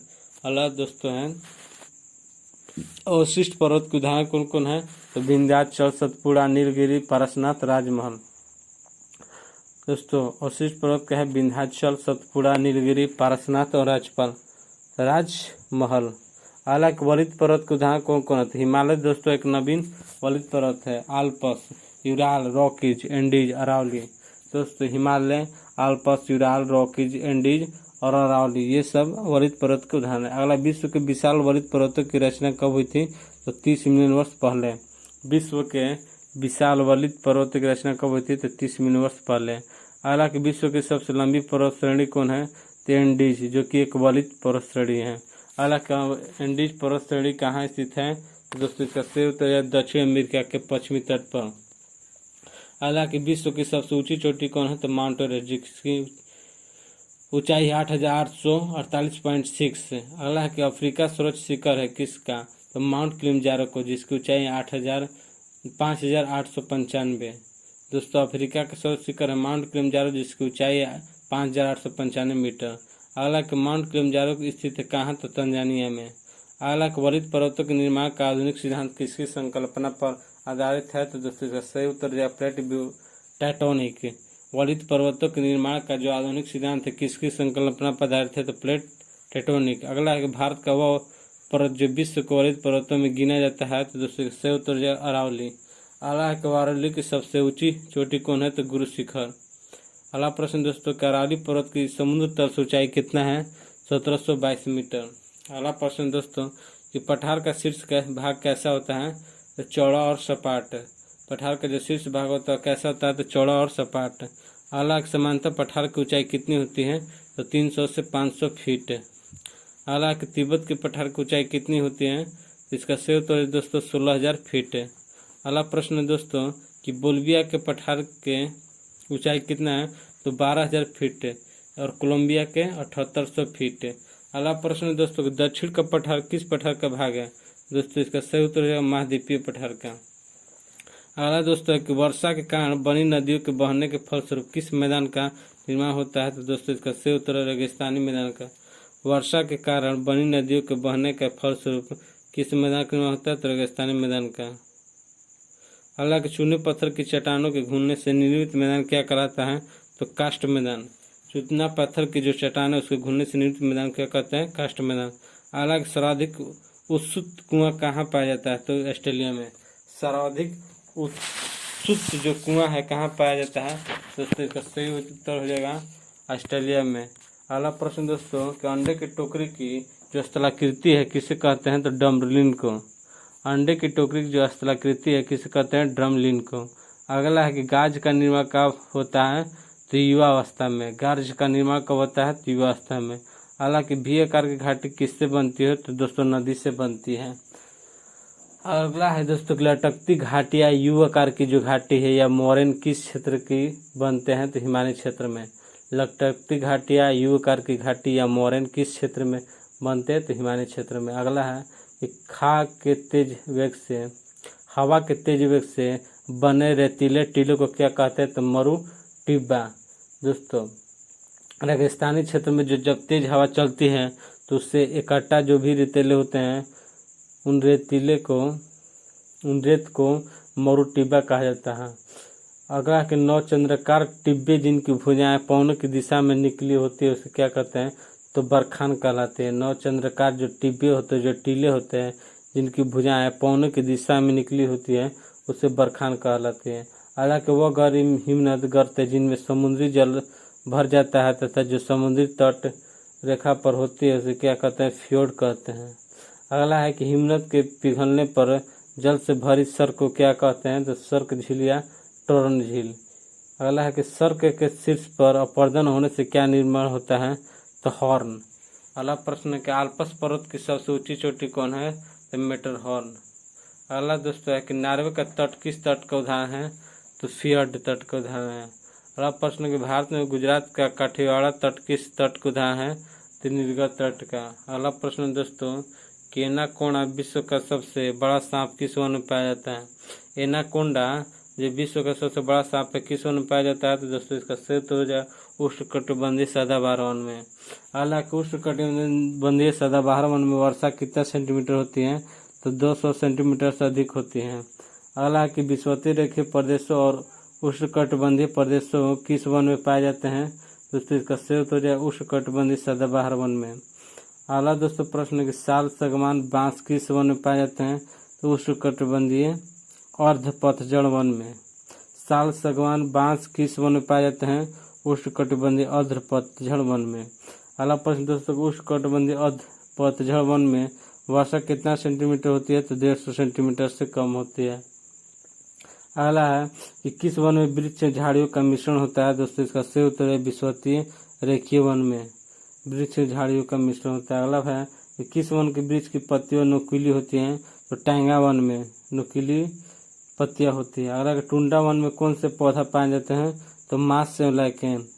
कि टुंडा क्षेत्र में क्योंकि दोस्तों सिर्फ बर्फ ही बर्फ होता है, वहाँ पर मार्स लाइकेन यानी काई जो हम लोग कहते हैं, जिसे आम भाषा में हम लोग कहते हैं काई, उसी को कहते हैं मार्स लाइकेन। अगला है कि चौड़ी पत्ती वाले शंकुधारी वन पाया जाता है कहाँ? तो पर्वतीय वन में। अगला दोस्तों प्रश्न है कि उष्ण कटिबंधीय घास का मैदान कौन कौन है? तो सवाना जो कि अफ्रीका में है, कंपोज जो कि ब्राजील में है, लानोस जो कि वेनेजुएला और कोलंबिया में पाया जाता है। उष्ण कटिबंधीय घास का मैदान कहाँ कहाँ पाया जाता है? सवाना जो अफ्रीका में, कंपोज ब्राजील में, लानोस वेनेजुएला के और कोलंबिया में। अगला शीतोष्ण कटिबंधीय घास का मैदान कौन है? तो प्रेरी यूएसए कनाडा में, पंपास अर्जेंटीना में, बेल्ट दक्षिण अफ्रीका में, डाउन्स जो कि ऑस्ट्रेलिया में, स्टेपी एशिया यूक्रेन में, रूस से चीन में। स्टेपी जो है शीतोष्ण कटिबंधीय घास का मैदान वह एशिया में, यूक्रेन में, रूस और चीन में। हालांकि पृथ्वी के कितने % भाग पर महाद्वीपों का विस्तार पाया जाता है? तो 29 से 30% भाग पर। अगला प्रश्न कि महाद्वीप किस प्रक्रिया से अलग हुए हैं? तो विवर्तनिक क्रिया से। महाद्वीप जो है किस क्रिया से अलग हुए हैं? विवर्तनिक क्रिया से। अगला कि पृथ्वी पर महाद्वीपों की संख्या कितनी है? तो 7। कौन कौन है? तो एशिया, अफ्रीका, यूएसए, उत्तरी अमेरिका, दक्षिण America, Antarctica, Europe, Australia. Asia, Africa, उत्तरी अमेरिका, दक्षिण America, Antarctica, Europe, Australia. Asia शब्द की उत्पत्ति किस भाषा से होती है? दोस्तों इसका सही उत्तर हो जाए हिब्रू भाषा के आंसू से। हिब्रू भाषा के आंसू से हुआ है एशिया शब्द की उत्पत्ति, हिब्रू भाषा के आंसू से। अगला कि एशिया महाद्वीप विश्व के कितना % क्षेत्रफल पर स्थित है? तो 30% भाग पर स्थित है। अगला कि एशिया के उत्तर में कौन सी महासागर है? तो इसका सही उत्तर हो जाएगा आर्कटिक महासागर है। एशिया के उत्तर में कौन सी महासागर है? तो आर्कटिक। अगला कि एशिया के दक्षिण में कौन सी महासागर है? तो हिंद महासागर। अगला कि एशिया के पश्चिम में कौन सा पर्वत है? तो वही हो जाएगा यूराल पर्वत है। अगला है कि एशिया और यूरोप की सीमा कौन सी सागर बनाती है? तो दोस्तों इसका सही उत्तर है भूमध्य सागर। अगला प्रश्न है कि एशिया को अफ्रीका से कौन अलग करता है? दोस्तों इसका सही उत्तर है स्वेज नहर या लाल सागर। अगला प्रश्न है कि उत्तरी अमेरिका तथा एशिया के कौन कौन अलग करता है? तो बेरिंजर संधि। उत्तरी अमेरिका तथा एशिया को कौन अलग करती है? तो बेरिंजर संधि।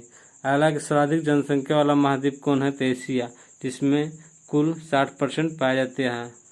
अगला गोंडवाना लैंड कहाँ स्थित है? तो प्रायद्वीपीय भारत में। अगला है कि अंगारा लैंड कहाँ स्थित है? तो रूस से चीन में। अंगारा लैंड कहाँ स्थित है? रूस से चीन में। अगला विश्व का सबसे बड़ा प्रायद्वीप अरब प्रायद्वीप। अगला कि माउंट एवरेस्ट को नेपाल में किस नाम से जाना जाता है? तो सागरमाथा के नाम से। अगला कि विश्व का सर्वाधिक विस्तृत पठार कौन सा है? तो कितने वर्ग क्षेत्रों में फैला है? तो तिब्बत का पठार जो है 2 लाख वर्ग किलोमीटर क्षेत्र में फैला है। विश्व का सबसे ऊंचा पठार कौन है? तो पामीर का जो पठार है, ऊंचाई की बात करें तो 4875 मीटर है। अगला कि विश्व के छंद किसे कहते हैं? तो पामीर की पठार को।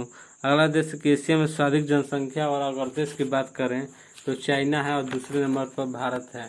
अगला है कि एशिया में क्षेत्रफल की दृष्टि से सबसे बड़ा देश देखा जाए तो चाइना है, और एशिया के क्षेत्रफल की दृष्टि से सबसे छोटा देश देखा जाए तो मालदीव हो जाएगा आपका। हालांकि एशिया में विश्व का सर्वाधिक जनसंख्या घनत्व वाला देश देखा जाए सिंगापुर। वही एशिया के स्थल रुद्ध सबसे बड़ा देश कहा जाए तो कजाकिस्तान, और दूसरा हो जाए मंगोलिया। दोस्तों स्थल रुद्ध का मतलब होता है कि चारों तरफ स्थल से घिरा हुआ, समुद्र से नहीं, यानी जो उसका तट है, जो उसकी बाहरी जो क्षेत्रफल है वह टोटल जो है एक देश से चारों ओर देश से घिरा हो, उसे कहते हैं स्थल रुद्र। हालांकि पूर्व में फ्रांसीसियो का उपनिवेश था, कौन, तो लाओस। हालांकि एशिया में सबसे लंबी नदी कौन है, तो यांगत्से, जो कि चाइना की है। हालांकि एशिया में अधिकतम गहराई किसकी है, तो मृत सागर की। हालां है कि विश्व का सबसे गहरा सागरीय गर्त की बात करें तो मैरियाना गर्त है, जिसकी गहराई 11,022 मीटर। और एशिया में अगर अधिकतम गहराई किसकी है, तो मृत सागर की। और पूछते हैं विश्व का सबसे गहरा गर्त सागरीय गर्त मैरियाना गर्त है, जिसकी गहराई 11,022 मीटर। अगला कि मैरियाना गर्त किस महासागर में स्थित है, तो प्रशांत महासागर में। हालांकि मैरियाना गर्त किस द्वीप समूह के पास है, तो फिलीपींस द्वीप समूह के पास। अगला विश्व की सबसे गहरी झील कौन है, तो बैकाल झील। हालांकि बैकाल झील धरातल से कितना गहरा है, तो 1940 समुद्र तल से 1485 मीटर। वही अगर बैकाल झील की बात करें धरातल से तो 1940 मीटर है, और वही समुद्र तल से बात करें तो 1485 मीटर है। हालांकि बैकाल झील किस महादेश में स्थित है, तो एशिया में। हालांकि विश्व की सबसे बड़ी झील कौन है, तो कैस्पियन सागर झील की बात करें तो कैस्पियन सागर है। हालांकि कैस्पियन सागर कितना किलोमीटर क्षेत्र में फैला है, तो 3,71,800 वर्ग किलोमीटर क्षेत्र में, 3,71,800 वर्ग किलोमीटर क्षेत्र में कैस्पियन सागर। अगला रूस के एशियाई भाग को क्या कहते हैं, तो साइबेरिया। अगला है कि बैकाल झील कैस्पियन सागर कहाँ स्थित है, तो साइबेरिया में। बैकाल झील और कैस्पियन सागर कहाँ स्थित है, तो दोस्तों साइबेरिया में। अगला कि एशिया में विश्व की सबसे अधिक ऊंचाई पर स्थित खारे पानी की झील पेंगोंग झील कहाँ स्थित है, और इसकी ऊंचाई कितना है, तो दोस्तों इसका ऊंचाई हो जाएगा पेंगोंग झील की, जो कि सबसे अधिक ऊंचाई पर स्थित खारे पानी झील है 4,267 मीटर, और वो लद्दाख तिब्बत में स्थित है। हालांकि एशिया महाद्वीप में विश्व का सर्वाधिक वर्षा वाला क्षेत्र कौन है, तो मौसमी रंग मेघालय। अगला दोस्तों कि विश्व की सबसे ऊंची लंबे रेलवे लाइन का निर्माण किस देश में किया गया, दोस्तों इसका सही उत्तर है विश्व के सबसे ऊंची लंबे रेलवे लाइन का निर्माण किस देश में किया गया, तो चीन में हिंगहांग प्रांत से तिब्बत के लासा तक रेलवे लाइन की कुल जो ऊंचाई है 5,072। अगला है कि श्रीलंका की सबसे लंबी नदी कौन है, तो दोस्तों इसका सही उत्तर है महावेली गंगा। श्रीलंका की सबसे लंबी नदी कौन सी है, तो महावेली गंगा। अगला है कि गोरखपुर रेलवे प्लेटफॉर्म की लंबाई कितना है, 1.3 किलोमीटर, जो कि सबसे लंबा रेलवे प्लेटफॉर्म है गोरखपुर का रेलवे प्लेटफॉर्म। हालांकि विश्व का सर्वाधिक मछली पकड़ने देश कौन है, तो चाइना। दूसरा हो जाएगा आपका जापान। हालांकि सर्वाधिक समाचार पत्र पढ़ना देश कौन है, तो हांगकांग। अगला है कि सर्वाधिक डाकघर वाला देश, तो भारत। अगला है कि प्रशांत महासागर में गिरने वाली एशिया की नदी कौन कौन है, हांगकांग, आमूर, सिकियांग, यांगसी, यांग। सबसे अधिक जो है चाइना का ही गिर रहा है। प्रशांत महासागर में गिरने वाली नदियाँ कौन कौन है, तो हांगहो जो कि चाइना में है, सिकियांग चाइना में, यांगसी यांग चाइना में, एगो आमूर भी गिरता है। अगला है कि आर्कटिक महासागर में गिरने वाली एशिया की प्रमुख नदियाँ कौन कौन है, तो लीना, ओबे, येनसी, मुहाना। शीत ऋतु में इनका जो है जम जाता है। आर्कटिक महासागर में जो गिरने वाली एशिया की प्रमुख नदियाँ है लीना, ओबे और येनसी, इनका जो मुहाना शीत ऋतु में जम जाता है। अगला कि एशिया का सबसे घना बड़ा द्वीप कौन है, तो जावा। अगला है कि एशिया में सर्वाधिक जूट तथा गन्ना उत्पादक देश है, तो कौन है, बांग्लादेश और भारत है, जूट तथा गन्ना। अगला कि एशिया में सर्वाधिक जल विद्युत का विकास किस देश में हुआ, तो जापान में। अगला क्वेश्चन है दोस्तों कि एशिया का सबसे सर्वाधिक जूट तथा गन्ना उत्पादक देश, तो बांग्लादेश सबसे अधिक करता है, प्रथम स्थान पर जूट का उत्पादन, उसके बाद भारत करता है। अगला दोस्तों कि एशिया का सबसे बड़ा घना बसाद्वीप जावा। अगला एशिया का सबसे बड़ा रेलवे मार्ग कौन है, तो ट्रांस साइबेरियन, जिसकी लंबाई है 9,438 किलोमीटर। दोस्तों अगला है कि एशिया की सबसे लंबी रेलवे सुरंग कौन है, तो सिक्कन, जो कि जापान की है, 53.85 किलोमीटर, 53.85 किलोमीटर। हालांकि एशिया का सर्वाधिक रबड़ उत्पादक निर्यातक देश कौन है, तो दोस्तों थाईलैंड, मलेशिया और इंडोनेशिया एशिया का सर्वाधिक रबड़ उत्पादक निर्यातक देश है। थाईलैंड, मलेशिया और इंडोनेशिया।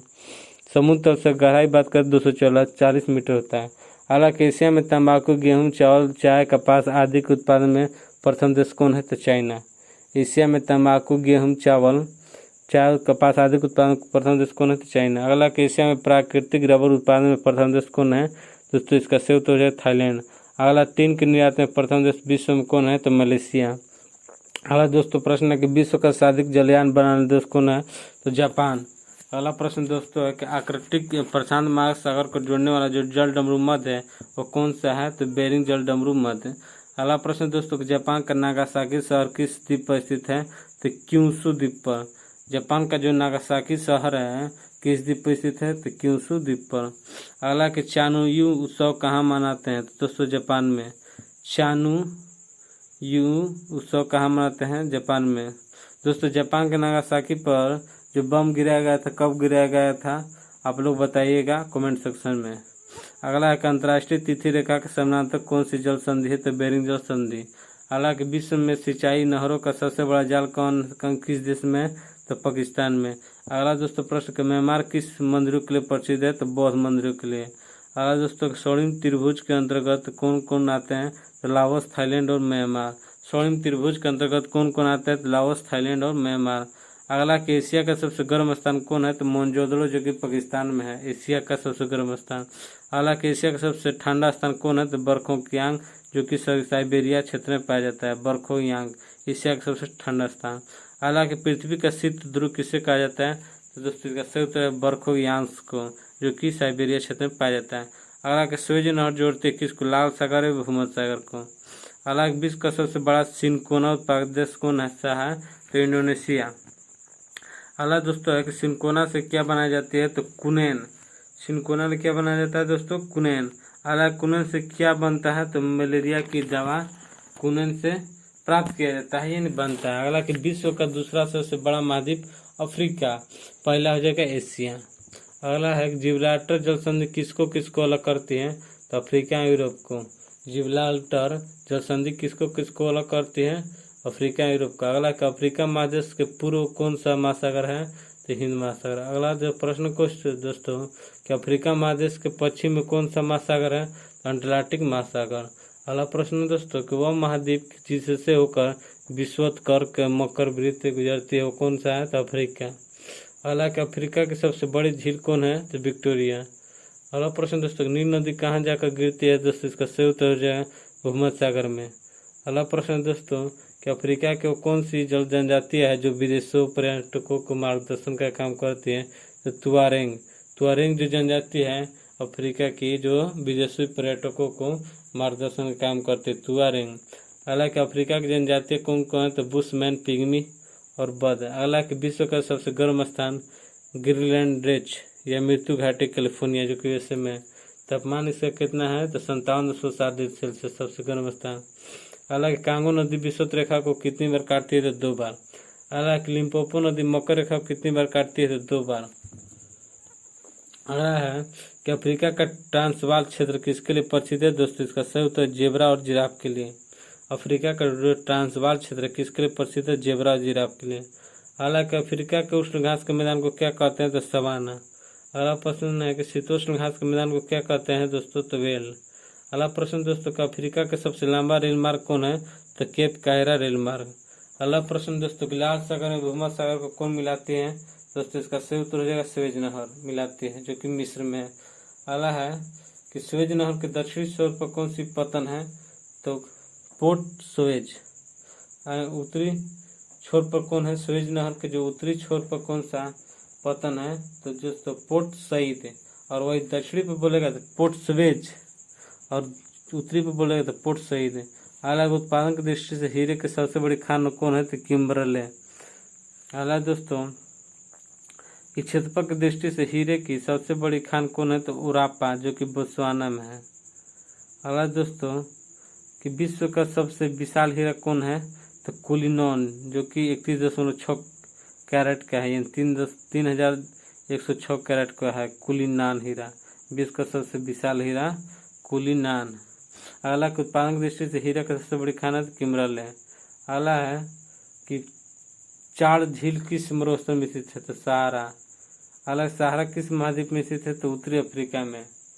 उत्तरी अफ्रीका में सहारा जो है महाद्वीप स्थित है। सहारा किस महाद्वीप में स्थित है? तो उत्तरी अफ्रीका में। अगला है कि कलाहारी मरुस्थल कहाँ स्थित है? तो दक्षिण अफ्रीका में। अगला दोस्तों कि ट्रेफिलालेट मरुधान कहाँ स्थित है? तो मोरक्को में। अगला प्रश्न है दोस्तों कि एटलस पर्वत किस महाद्वीप में स्थित है? तो दोस्तों उत्तरी पश्चिमी अफ्रीका महाद्वीप में। अगला प्रश्न दोस्तों एटलस पर्वत की सर्वोच्च चोटी कौन है? तो माउंट टाबू बकल। अगला प्रश्न दोस्तों कि एबीसिनी पठार कहाँ स्थित है? तो उत्तर पूर्वी भाग में, जो कि अफ्रीका देश में स्थित है। एबीसिनिया के जो पठार कहाँ स्थित है? तो उत्तर पूर्वी भाग में, अफ्रीका में। दक्षिण अफ्रीका के जोहान्सबर्ग को क्या कहते हैं? स्वर्ण की नगरी। दक्षिण अफ्रीका के जो जोहान्सबर्ग को क्या कहते हैं? स्वर्ण का नगर। अगला है कि हीरो का नगर किसे कहा जाता है? हीरो का नगर। तो ये डायमंड का नगर किसे कहा जाता है? किमरले। और वही दक्षिण अफ्रीका के जोहान्सबर्ग को क्या कहते हैं? सोने की नगरी यानी गोल्ड नगर। हालांकि विश्व में सर्वाधिक 90% क्रोमियम का उत्पादन कौन करता है? तो दक्षिण अफ्रीका। हालांकि दक्षिण अफ्रीका के न्यायिक राजधानी कहाँ है? तो ब्लोमफोंटेन। दक्षिण अफ्रीका की न्यायिक राजधानी। विश्व में सर्वाधिक 90% क्रोमियम का उत्पादन कौन करता है? दक्षिण अफ्रीका। हालांकि अफ्रीका में सर्वाधिक चाय उत्पादन करने वाला देश कौन है? तो कीनिया। अगला दोस्तों प्रश्न है कि अफ्रीका में सर्वाधिक जैतून उत्पादन करने वाला देश कौन है? तो ट्यूनीशिया। अगला का स्ट्रेनली जलप्रपात किस नदी पर है? तो कांगी नदी पर। कांगो नदी पर, जो कि स्ट्रेनली जलप्रपात है। अगला कि विक्टोरिया जलप्रपात किस नदी पर है? तो जाम्बेजी नदी पर। अगला प्रश्न दोस्तों कि नील नदी का उद्गम स्थल क्या है? तो विक्टोरिया झील। अगला प्रश्न दोस्तों कि आसमन बांध कहाँ बना है? तो नील नदी पर। अगला प्रश्न दोस्तों कि करीबा बांध किस नदी पर है? तो जाम्बेजी नदी पर। अगला प्रश्न है दोस्तों कि अफ्रीका में सबसे अधिक जल विद्युत किस बांध से होती है? तो करीबा बांध से। अगला प्रश्न दोस्तों कि नील नदी पर जो बासा सबसे बड़ा शहर है कौन है? तो काहिरा। अगला प्रश्न है दोस्तों कि अफ्रीका के जो पूर्वी भाग को क्या कहते हैं? तो हॉर्न ऑफ अमेरिका। अगला दोस्तों प्रश्न है कि मिस्र के किसान को क्या कहते हैं? तो फैला। मिस्र के जो किसान उनको क्या कहलाते हैं? फैला। अगला प्रश्न दोस्तों कि अफ्रीका का प्रमुख खजूर जो उत्पादक देश है वो कौन है? मिस्र। अफ्रीका का जो प्रमुख खजूर उत्पादक देश है वो कौन है? तो मिस्र। अगला प्रश्न दोस्तों कि गोल्ड कोस्ट के नाम से किसे जाना जाता है? तो घाना को। अगला प्रश्न है कि आर्थिक, सामाजिक, औद्योगिक, संस्कृति, शिक्षा के क्षेत्र में काफी पिछड़ा महाद्वीप कौन है? तो अफ्रीका। अगला है कि अंध महाद्वीप किसे कहते हैं? तो अफ्रीका को। अगला प्रश्न का अफ्रीका में सर्वाधिक जनसंख्या वाला देश कौन है? तो नाइजीरिया। अगला प्रश्न अफ्रीका का सर्वाधिक नागरिकृत देश कौन है? तो लिम्बिया। अगला दोस्त है कि पाम तेल की नदी किसे कहा जाता है? तो नाइजर नदी को। पाम तेल की जो नदी है किसे कहा जाता है? नाइजर नदी को। अगला कि एशिया और यूरोप का जंक्शन किसे कहते हैं? एशिया और यूरोप का जंक्शन किसे कहते हैं? तो दोस्तों इसका सही उत्तर हो जाएगा मिस्र को। अगला कि वह एकमात्र महाद्वीप जिससे होकर कर्क मकर रेखा गुजरती है वह अफ्रीका, जिससे कर्क मकर दोनों रेखा गुजरती है। अगला कि वनों का देश किसे कहा जाता है? तो कांगो देश को। अगला है यूएनओ का 193वां सदस्य कौन है? दोस्तों सही उत्तर दक्षिणी सूडान। यूएनओ का जो 193वां सदस्य है दक्षिणी सूडान है। अगला दक्षिणी सूडान की राजधानी कहाँ है? तो जुब्बा। दक्षिणी सूडान की राजधानी कहाँ है? तो जुब्बा। अब दोस्तों अभी तक आप हमारे यूट्यूब चैनल स्टडी वर्ड को सब्सक्राइब नहीं किए हैं तो कर लीजिए और बेल आइकन घंटे को दबा दीजिए ताकि आने वाले सभी वीडियो की नोटिफिकेशन आपको तक पहुंच सके। आगे हम लोग पढ़ेंगे उत्तरी अमेरिका के बारे में और उत्तरी अमेरिका के बारे में जितने भी इम्पोर्टेंट क्वेश्चन बनेंगे उसे हम लोग करेंगे। तो दोस्तों पहला प्रश्न है विश्व का तीसरा सबसे बड़ा महाद्वीप हो जाएगा उत्तरी अमेरिका। और उत्तरी अमेरिका की खोज कब और किसने की? तो 1492 ईस्वी में कोलंबस ने किया था। हालांकि नई दुनिया के नाम से किसे जाना जाता है? तो उत्तरी अमेरिका को। अगला क्वेश्चन है कि उत्तरी अमेरिका महादेश कौन सी रेखा मध्य से गुजरती है या बढ़ती है? तो दो भागों में, तो 1000 पश्चिमी देशांतर। हालांकि उत्तरी अमेरिका नाम किस यात्री के नाम पर पड़ा? तो अमेरिको गे वेस्पुस्टी पर पड़ा। अगला है उत्तरी अमेरिका और दक्षिण अमेरिका को कौन नहर जोड़ती है? तो पनामा नहर। अगला कि अंध तथा प्रशांत महासागरों का यातायात किस नहर से होकर गुजरती है? तो दोस्तों इसका सही उत्तर हो जाएगा प्रशांत पनामा नहर से। अगला कि उत्तरी अमेरिका के मूल निवासियों को रेड इंडियन और एस्किमो इन्यूट कहते हैं। अगला है उत्तरी अमेरिका के मूल निवासी कौन कौन है? तो रेड इंडियन, एस्किमो और इन्यूट है। अगला के एस्किमो के घर को क्या कहते हैं? तो इग्लू। अगला के एस्किमो के लोग किस कुत्ते का उपयोग करते हैं? तो उसका नाम क्या था? रेडियर। अगला के एस्किमो के नाव को क्या कहते हैं? तो कयाक। अगला के तथा उनका जो हथियार होता है एस्किमो के लोग के, उसको क्या कहते हैं? हार्पून। अगला दोस्तों प्रश्न है कि उत्तरी अमेरिका का उच्चतम पर्वत शिखर कौन है? तो माउंट के मैकिनले, माउंट मैकिनले। अगला कि माउंट मैकिनले उत्तरी अमेरिका के किस स्थान पर है? तो अलास्का में। अगला प्रश्न दोस्तों उत्तरी अमेरिका के दक्षिण पश्चिमी तटीय भाग को क्या कहते हैं? तो ग्रैंड बैंक। उत्तरी जो अमेरिका उसके दक्षिणी और पश्चिमी तटीय भाग को क्या कहते हैं? तो ग्रैंड बैंक। अगला कि विश्व में किस देश की तटीय रेखा की लंबाई सबसे अधिक है? तो कनाडा की 2,02,080। विश्व में किस देश की तटीय रेखा की लंबाई सबसे अधिक है? तो कनाडा की 2,02,080। अगला कि विश्व में तटीय रेखा की लंबाई में दूसरा स्थान किसका है? तो नॉर्वे, जिसकी लंबाई है 58,133 किलोमीटर और वही कनाडा की 2 लाख है। अगला संयुक्त राज्य अमेरिका के दक्षिण पूर्वी तटीय पर चलने वाला चक्रवात क्या कहलाता है? Hurricane tornado. संयुक्त राज्य अमेरिका के जो दक्षिणी पूर्वी तटीय पर चलने वाले चक्रवात को क्या कहते हैं?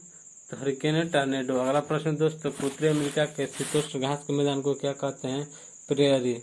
अगला दोस्तों प्रश्न कि यूएसए में ट्रायट किसके लिए प्रमुख है? तो कार उद्योग के लिए। अमेरिका में जो ट्रायट जो किसके लिए प्रमुख है? तो कार उद्योग के लिए। हालांकि विश्व का सबसे बड़ा सिंथेटिक रबड़ और टायर बनाने का केंद्र कौन है? तो क्रान। अगला है कि कनाडा का मॉन्ट्रियल किसके लिए विश्व प्रसिद्ध है? तो कागज के लिए। अगला प्रश्न दोस्तों विश्व में सर्वाधिक कागज उत्पादन करने वाला देश कौन है? तो कनाडा। अगला प्रश्न दोस्तों कि उत्तरी अमेरिका का वह देश जो यूरेनियम के उत्पादक निर्यातक देश है? तो कनाडा। दोस्तों आप लोग कमेंट सेक्शन में बताइएगा कि यूरेनियम का सबसे अधिक उत्पादन कौन करता है। अगला कि विश्व में सर्वाधिक यूरेनियम का उत्पादक देश कौन है? तो कजाकिस्तान। विश्व में सर्वाधिक यूरेनियम का उत्पादक देश कजाकिस्तान। अगला कि विश्व में द्वितीय सबसे यूरेनियम का उत्पादक देश कौन है? तो कनाडा। अगला है संसार में शीशे और जस्ते का सबसे बड़ा भंडार कहाँ है? तो ब्रिटिश कोलंबिया में, जो कनाडा में। कनाडा की सुलिवान खान किसके लिए प्रसिद्ध है? तो शीशा और जस्ता का। कनाडा का जो सुलिवान खान है किसके लिए प्रसिद्ध है? शीशा और जस्ता खातिर। दोस्तों जुड़वा खनिज कहते हैं शीशा और जस्ता को। जुड़वा खनिज किसके कहा जाता है? तो जस्ता और शीशा को। अगला कि विश्व का सर्वाधिक मक्का उत्पादन करने वाला देश कौन है? तो यूएसए। अगला कि विश्व में सर्वाधिक सोयाबीन उत्पादन कौन देश है? तो अमेरिका, यूएसए। चीनी का कटोरा किस द्वीप को कहा जाता है? क्यूबा द्वीप को। अगला कि जमैका किस फल उत्पादन के प्रसिद्ध है? तो केला। अगला कि मैक्सिमो का तट किसकी खेती के लिए जाना जाता है? तो कहवा की खेती के लिए। अगला कि सर्वाधिक चांदी उत्खनन करने वाला देश कौन है? तो मेक्सिको यानी यूएसए के। अगला प्रश्न दोस्तों बूटे खान किस खनिज के लिए प्रसिद्ध है? तो तांबे की खान के लिए। अगला प्रश्न दोस्तों विश्व का सर्वाधिक बड़ा क्षेत्रफल पार्क कौन है? किसका है? तो वुड बेफेलो नेशनल पार्क, जो कनाडा का है। विश्व का सर्वाधिक बड़ा नेशनल पार्क कौन है? तो वुड बेफेलो नेशनल पार्क, जो कनाडा का है। अगला विश्व का सबसे बड़ा स्टेशन कौन है? विश्व का सबसे बड़ा station grand central terminal, grand central terminal है। अगला प्रश्न दोस्तों कि कनाडा के सुलेमान खान किसके लिए प्रसिद्ध है? तो शीशा और जस्ता के लिए। अगला कि विश्व विख्यात मक्का मंडी कहाँ है? तो यूएसए के सेंट लुइस नगर में। अगला कि विश्व का सबसे बड़ा अजायबघर कौन है? तो American museum of natural history, New York में। विश्व का सबसे बड़ा अजायबघर American museum of natural history, New York में से। विश्व की सबसे बड़ी ताजे जल की झील सुपीरियर झील। अगला ग्रेट सॉल्ट लेक स्थित है कहाँ? यूएसए के पश्चिमी भाग में। अगला प्रश्न दोस्तों विश्व का सबसे लंबा आंतरिक जलमार्ग कौन सी नदी बनाती है? सेंट लॉरेंस नदी। विश्व का सबसे लंबा आंतरिक जलमार्ग कौन सी नदी बनाती है? तो दोस्तों सेंट लॉरेंस नदी। अगला प्रश्न दोस्तों कि जनसंख्या की दृष्टि से यूएसए का सबसे बड़ा नगर कौन है? तो मेक्सिको सिटी। अगला प्रश्न दोस्तों कि नियाग्रा जलप्रपात किस देश की सीमा पर है? तो कनाडा यूएसए के। अगला प्रश्न दोस्तों कि लेब्राडोर ठंडी जलधारा तथा गल्फ स्ट्रीम गर्म जलधारा कहाँ बहती है? तो उत्तरी अमेरिका के पूर्वी तट पर। लेब्राडोर ठंडी जलधारा तथा गल्फ स्ट्रीम गर्म जलधारा कहाँ बहती है? तो उत्तरी अमेरिका के पूर्वी तट पर। दोस्तों लेब्राडोर जो है एक ठंडी जलधारा है, जबकि गल्फ स्ट्रीम एक गर्म जलधारा है। हालांकि विश्व में गेहूं की मंडी के नाम से विख्यात कौन है? तो विनिपेग, कनाडा के। विश्व में गेहूं की मंडी के नाम से कौन है प्रसिद्ध? विनिपेग, कनाडा का। अगला है कि हॉलीवुड कहाँ पर स्थित है? कैलिफोर्निया लॉस एंजिल नगर में। हालांकि सैन फ्रांसिस्को में सॉफ्टवेयर एंड कंप्यूटर के उद्योग के लिए कौन सी जगह विख्यात है? तो सिलिकॉन वैली। सैन फ्रांसिस्को में सॉफ्टवेयर एंड कंप्यूटर उद्योग के लिए कौन सी जगह विख्यात है? Silicon valley. दोस्तों, भारत में सिलिकॉन वैली किस राज्य को कहा जाता है? आप लोग कमेंट सेक्शन में जरूर बताइएगा। हालांकि यूएसए में अंतरिक्ष यान किस जगह से छोड़े जाते हैं? तो अटलांटिक तट केप केनावेल के पास से। यूएसए में अमेरिका में जो अंतरिक्ष यान किस जगह से छोड़े जाते हैं? तो अटलांटिक तट केप केनावेल में। दोस्तों, अति महत्वपूर्ण क्वेश्चन है कि यूएसए के जो अंतरिक्ष यान है किस जगह छोड़ जाते हैं? तो अटलांटिक तट केप केनावेल में। दोस्तों, आप लोग कमेंट सेक्शन में बताइए कि भारत में किस जगह से अंतरिक्ष यान छोड़ जाते हैं। हालांकि विश्व का सबसे बड़ा रेलवे जंक्शन कौन है? तो शिकागो। विश्व का सबसे बड़ा रेलवे जंक्शन की बात करें तो शिकागो। हालांकि निग्रो कहाँ निवास करते हैं? तो पश्चिमी द्वीप समूह यानी यूएसए में। हालांकि रेड इंडियन अमेरिका किस जगह निवास करते हैं? तो मेक्सिको में। रेड इंडियन अमेरिका के किस जगह निवास करते हैं? मेक्सिको में। हालांकि स्टैच्यू ऑफ लिबर्टी कहाँ है? तो न्यूयॉर्क में। हालांकि संसार का सबसे बड़ा बंदरगाह कहाँ है? तो न्यूयॉर्क में। हालांकि स्टैच्यू ऑफ लिबर्टी का डिजाइन किसने बनाया था? तो फ्रेडरिक ऑगस्ट बर्थोलोई। तो स्टैच्यू ऑफ लिबर्टी का जो डिजाइन किसने बनाया था, जो कि न्यूयॉर्क में है? तो फ्रेडरिक ऑगस्ट ऑफ बर्थोलोई। हालांकि विश्व का प्रथम उद्यान कौन है? तो येलो स्टोन पार्क, जो कि यूएसए में। येलो स्टोन पार्क यूएसए में। हालांकि यूएसए में एरिजोना किसके लिए प्रसिद्ध है? तो तांबा उत्पादन के लिए। हालांकि यूएसए के लोग की प्रसिद्ध खान कौन है? तो मेसाबी खान। अगला प्रश्न दोस्तों, यूएसए के सोने की प्रसिद्ध खान कौन है? तो होम स्टेक है। अगला प्रश्न दोस्तों, संसार में सोने की सबसे बड़ी खान कौन है? तो ओंटारियो कनाडा। अगला प्रश्न दोस्तों, कनाडा में झील में समुद्र की जमी बर्फ पर उतार दिया जाता है, इसे क्या कहते हैं? सर्पी वायुयान। कनाडा में झील समुद्र की जमी बर्फों पर ही उतार दिया जाता है, उसे क्या कहते हैं? सर्पी वायुयान। दोस्तों, कनाडा में झील समुद्र पर जब बर्फ जम जाता है तो उसी पर हवाई जहाज को उतार दिया जाता है, उसे क्या कहते हैं? तो सर्पी वायुयान। हालांकि ब्लैक हिल, ब्लू हिल, ग्रीन हिल नामक पहाड़ियाँ कहाँ स्थित हैं? अमेरिका में। ब्लैक हिल, ब्लू हिल, ग्रीन हिल नामक पहाड़ियाँ कहाँ स्थित है? अमेरिका में। हालांकि हवाई द्वीप समूह यूएसए की राजधानी कहाँ है? तो होनोलुलु, जो कि आहू द्वीप पर है। ओआहू द्वीप पर स्थित है। हवाई द्वीप समूह जो कि यूएसए की राजधानी है कहाँ स्थित है? तो होनोलुलु ओआहू द्वीप पर स्थित है। अगला कोलन और पनामा किस नहर के बंदरगाह हैं? पनामा नहर के। कोलन और पनामा किस नहर के बंदरगाह है? तो पनामा नहर के। अगला क्वेश्चन है, देश के अंदर देश का दर्जा किसे प्राप्त है? तो क्यूबेक प्रांत को। अगला प्रश्न दोस्तों, देश के अंदर देश का दर्जा किसे प्राप्त है? तो क्यूबेक प्रांत को। तो दोस्तों, ये आपके संविधान के भूगोल के जो भूगोल में दो पार्ट में जो बांटा गया, भूगोल और भारत के भूगोल, तो भूगोल से आपका छठा टॉपिक तक ये आपका प्रश्न हो गया, यानी महाद्वीप तक। तो सातवें टॉपिक से इसके लिए हम लोग अलग वीडियो बनाएंगे, उसका लिंक आपको डिस्क्रिप्शन बॉक्स में दे दिया जाएगा, आप लोग सुनना ना भूलें। तो दोस्तों, अभी तक आप हमारे यूट्यूब चैनल स्टडी वाइड को सब्सक्राइब नहीं किए हैं तो कर लीजिए, और सभी जितने भी भाई लोग हैं, दोस्त लोग हैं, उनको शेयर कीजिए और इसमें कमेंट कीजिए कि वीडियो आपको कैसा